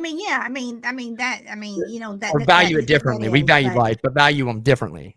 The story, question, but I know Bai is trying. I know you've been wanting to say this for the longest. No, first and foremost, that's a beautiful thing you just said there, Solid. Honestly, no, I mean it from the bottom of my heart. Like, that's amazing. Like you would do that for your son. I have told my son since day one, and in fact, I told him last night. We were in his room talking, and I said, "Just so you know," and he goes, "Mom, every time you say 'just so you know,' I know." I told him that wherever he is, no matter how old I am, I will always try to come for him. I will do. I say, if a cop was not going to save you, I would beat that cop upside the head, and I would, because he knows that I will do whatever I can to protect him and get to him However, if I'm in a wheelchair, I'll be That's good. What Is else? that me? Is it? I'll be rolling down the wheelchair. So. Well, no, I had to say that's good. But the other thing, just to add, that I was like kind of eager to jump in on, is the story of the Titanic. That's proof right there. Like what happened at the end, the women and children were valued more than the men. Yeah. Well, exactly. But is that a societal thing? Is that a society that society did? It is. Did yes. That? It right? is. So if society said, okay, every man for himself, I guarantee you that boat would have been filled. Well, but who is society? Who is society? And this is when I had this show the other day. I did, the society. It's like, but I'm just saying, but society makes all these rules. So I'm just going. But society doesn't make rules. Society doesn't make rules. People make rules. But okay, but who is? That's what we were talking about. Who is society? Society. Yeah, it's the people. Yeah, yes, and so. Yeah, so when people say like, "Oh, the government has a responsibility to take care of me," no, the government doesn't have responsibilities. Okay, they don't. People have responsibilities. The government has nothing. The government is nothing without people. Individuals have responsibilities. The government has nothing. Just like the government doesn't have, or society doesn't have responsibility. Society doesn't have morals. People have morals. And no matter which way you look at it, okay, just like society doesn't have freedom, people have freedom.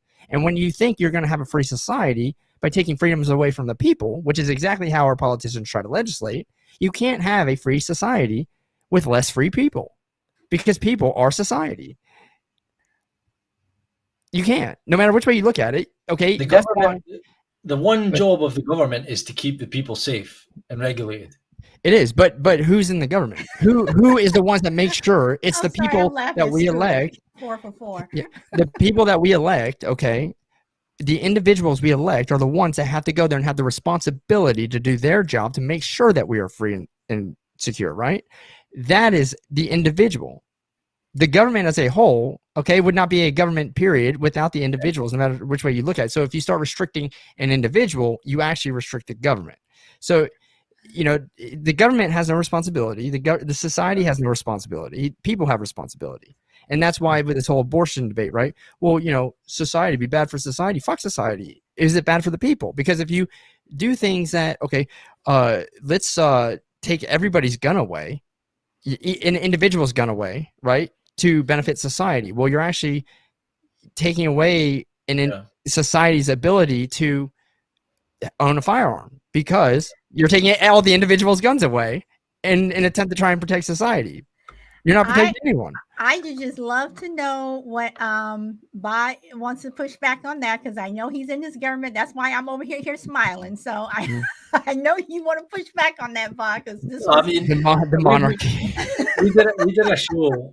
We did a show. Well, Solid Blue did a show on My Turn to Talk on Wednesday or Thursday. Wednesday about what is it? What is society? And pretty much everything. I think that was Tuesday. But anyway, go ahead. Everything Solid said. Moshier was the guest at the time. I was just in the comment section. I think I did call in towards the end.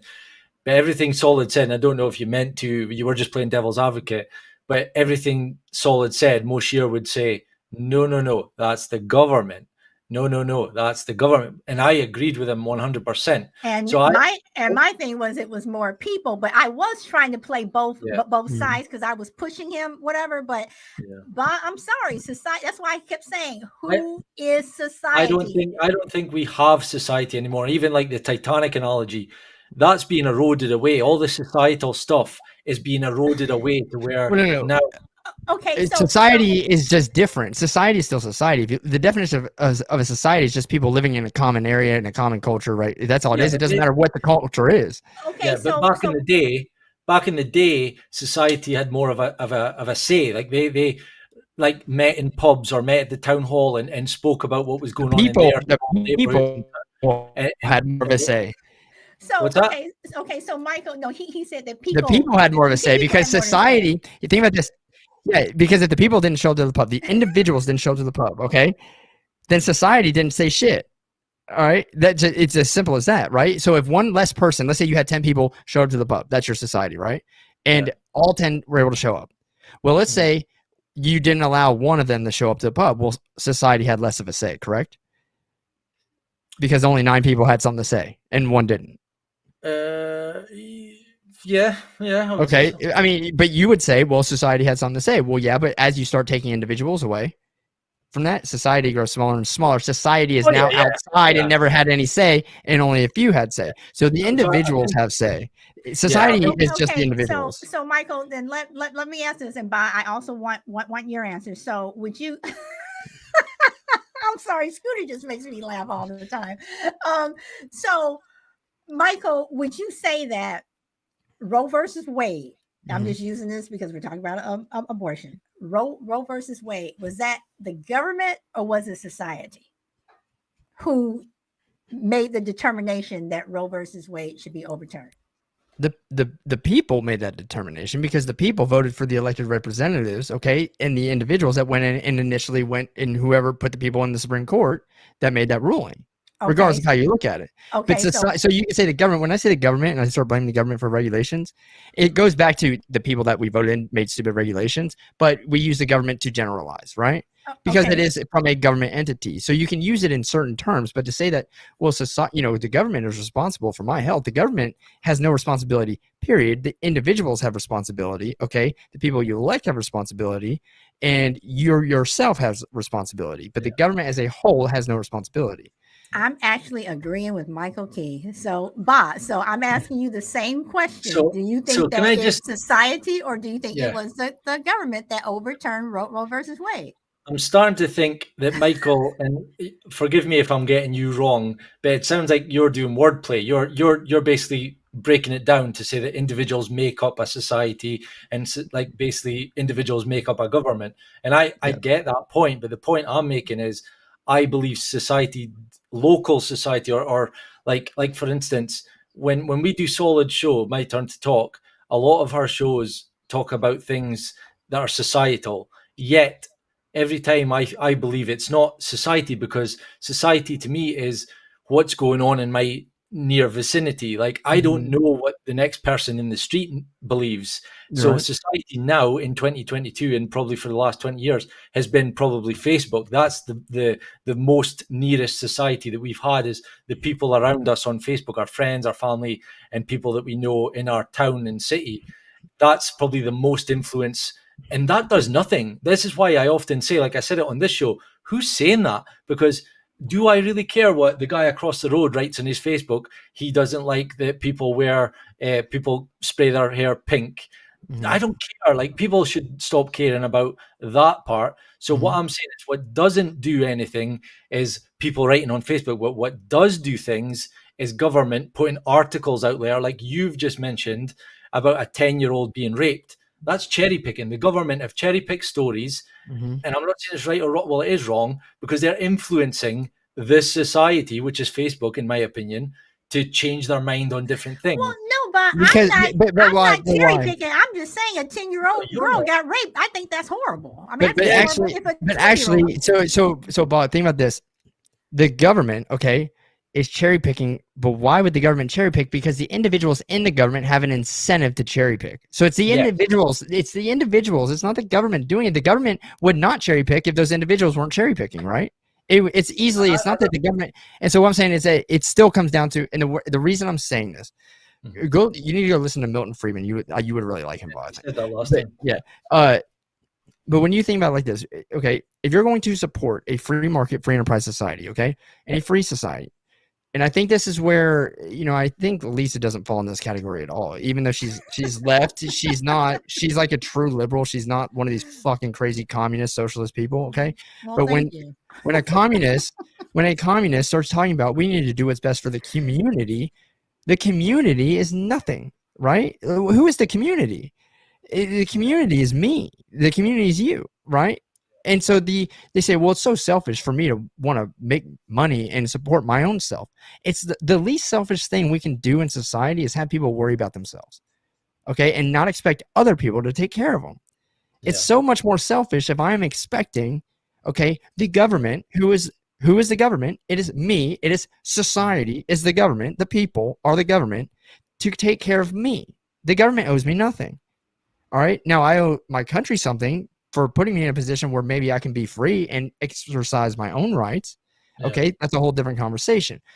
But people have responsibility, individuals have responsibility, and not the government, because the people make up the government. We are not a monarchy here in the United States. That is okay. We are governed by the people, for the people, and the reason why but regardless of how you say it, right? Yeah. It's still people in the government that, whether or not they act in our best interests or the interests that we voted them in for, it's them still making those irresponsible decisions. It's the individual. I think wait, Bob, can you answer my question first? Do you think it was the government who overturned Roe versus Wade, or do you think it was society? Oh, government. Okay. But it came out of a government entity, so society. But society voted for the government. But the individual, so it's both wrong, is what I'm saying. It's not society. It's not the government. It's the people that had control. It's all of us. Yeah, even whether you voted for it or not. But the last 2.5 years, society has been concerned more with COVID and now Ukraine. So where has been the abortion stuff? The Roe v. Wade. What would have?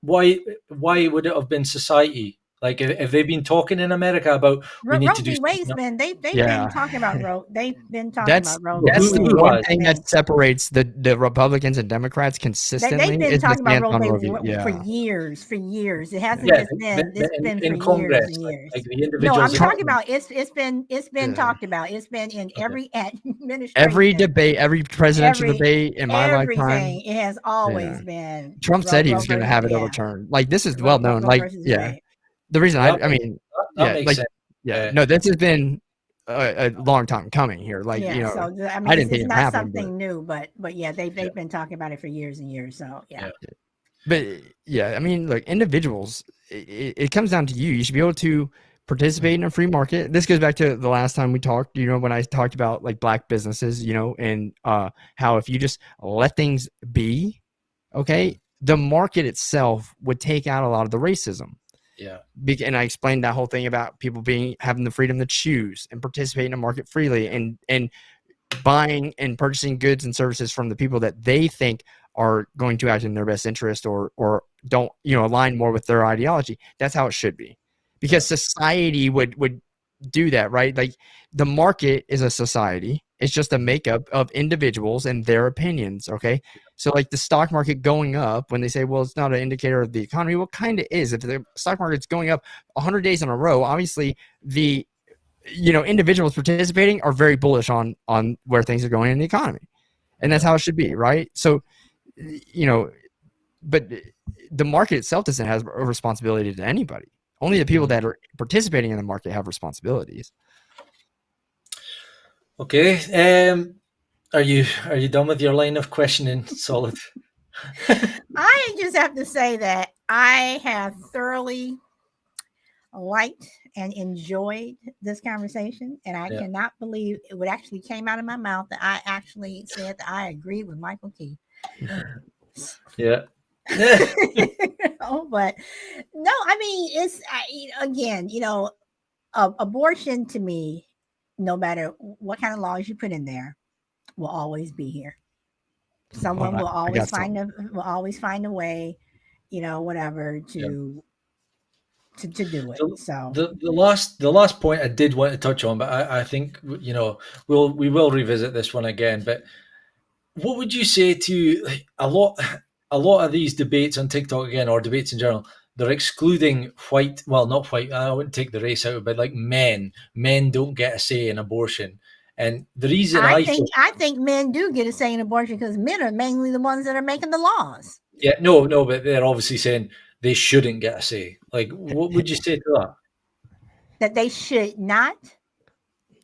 No, do you think men deserve a say in like a vote? Do you believe men should be able to vote? If it was, should we ban abortion, and there was a vote, would you allow men to vote in it? Oh yeah. I have something for Lisa. So since you said you agree with me, you want this? What is that? The red pill. The red pill. Oh, the red pill. Sorry, that went over my head. I think the only reason I'm asking I didn't agree with everything. I agree with that one little segment there. So work in progress. Michael. He notice how he always gets those little dings in with me, but that's Yeah. that's cool. That's cool. That's cool because one day when we meet, yeah. Look, I think men should have a say because it took a man to make a child. Yeah. All right, to say that they don't is crazy to me, and to say that they shouldn't have any say at all. Well, fine, then they shouldn't be out there protesting for it or against it either. Then, right? Yeah. Well, I mean, and only thing that I have to say to that is if men want a say on abortion, just remember, guys, it may took two to tango, and if your girlfriend, your one night stand or whatever came up and she's pregnant, don't walk away. Don't say that's your problem, as some men do. Agree. Whatever. So just know that, come on. I agree. Come on. Awesome. Well, thank you as always, Michael. It's been a pleasure. And this show is. You have to thank Scooter. Thanks, Scooter. Thank you as always for your participation in our show. And Scooter, did you hear that Solid has revisited her favorite ever Friendly Differences show? You've been knocked off the top spot. So you have Scooter. My favorite. I know you were my favorite for the longest, Scooter, but Spanky last week. I'm sorry, Scooter, but you. Oh no! I thought it was Wolf and Bull. The main. Now it's Spanky. Oh, Spanky. Okay. Spanky. Ouch. Okay. Ouch. So you're taking a bow, but then I had to put that. Yeah. So you had. Yeah. So. Awesome. It is Spanky, but I will say this, that I have. Okay, and I will say this. I have said this to Bob. I think it was the last time Michael was on. And Michael, when's the last time you were on for the Fragility show? Was that the last time you were on? Yeah. Okay, so I don't know what we were talking about. When we talked about Okay, so I don't know what we were talking about, Bob. I don't know if you remember me saying that I would like to get Scooter and Michael on a show together because I think that would be a fun show. But now I'm saying Spanky, Michael, and Scooter because we said that we want to have a fun show and not so serious. I think that would be a fun show, and that would be the six of us just sit back and kick it, and I or five of us, 1, 2, 3, 4, 5. Yeah. So I think that would just be a fun show where we can just talk about whatever, and I know I would just be sitting here laughing at Scooter and Spanky and yeah. So then Michael, by the way, just so you know, you have this thing that you do, and I think you did it once on this show, but you did it with Michael Steele, which I can understand. Oh, the eye roll. The eye roll. Yes. Yes. Oh, so yeah, but you have that eye roll, and it just cracks me up. Sometimes I sit back and I rewatch some of the shows, and like I said, Michael, you just tickle me. You really do. I don't make many voluntary facial movements, but the eye roll is definitely a voluntary facial movement. So I figured that. There's a lot I can't control, but there's some that I can. That one I kind of figured. So, but again, I appreciate again you guys giving up your Saturday, and Scooter, thank you for being the constant in our chat. We appreciate it so much. So Bob. Yep. Yeah. Thanks again, Michael, and you guys. We will hopefully revisit this show, but obviously leave a bit of time in between and get a pro-choice on, and So guys, thanks for listening. Please, I know this show is probably going to be hotly debated. There'll be hopefully a lot of comments in the comment section. We will get this one out during the week. So they should not take it down because we didn't really we didn't say anything where YouTube could. Oh no, they're not going to take this down. No, I don't think so. No. Yeah. By the way, but my interview with Brian Artis, the Snake Venom guy, got taken down last week. Really? Randomly, yeah, randomly. I haven't posted anything on YouTube. I've been busy, right? I mean, I'm gonna start getting everything going again. But yeah, I just got a notification in my email saying they took it down. Misinformation on medical stuff. Yeah. And in that interview, I actually was like challenging him on his theory, well, don't and say never said you're gonna anything get that was this show misinfo. taken down. So, No, yeah, I don't know. but I don't know. Again. So. Well, anyway, till next time, guys. It's been a pleasure as always, and we'll see you probably next Saturday for another. Nope, not Saturday, not next Saturday, because. Oh yeah. Sorry, we're not because you. I'm away next weekend, so it'll be the following Saturday. But you'll hear from us. Follow us on TikTok. Follow us on Instagram, Twitter, and we'll see you. And please leave comments. We want comments. I mean, we see you guys are liking us, which is great, but comments. Yeah. So awesome. Right. Bye, guys. Bye. All right. See you later. Bye.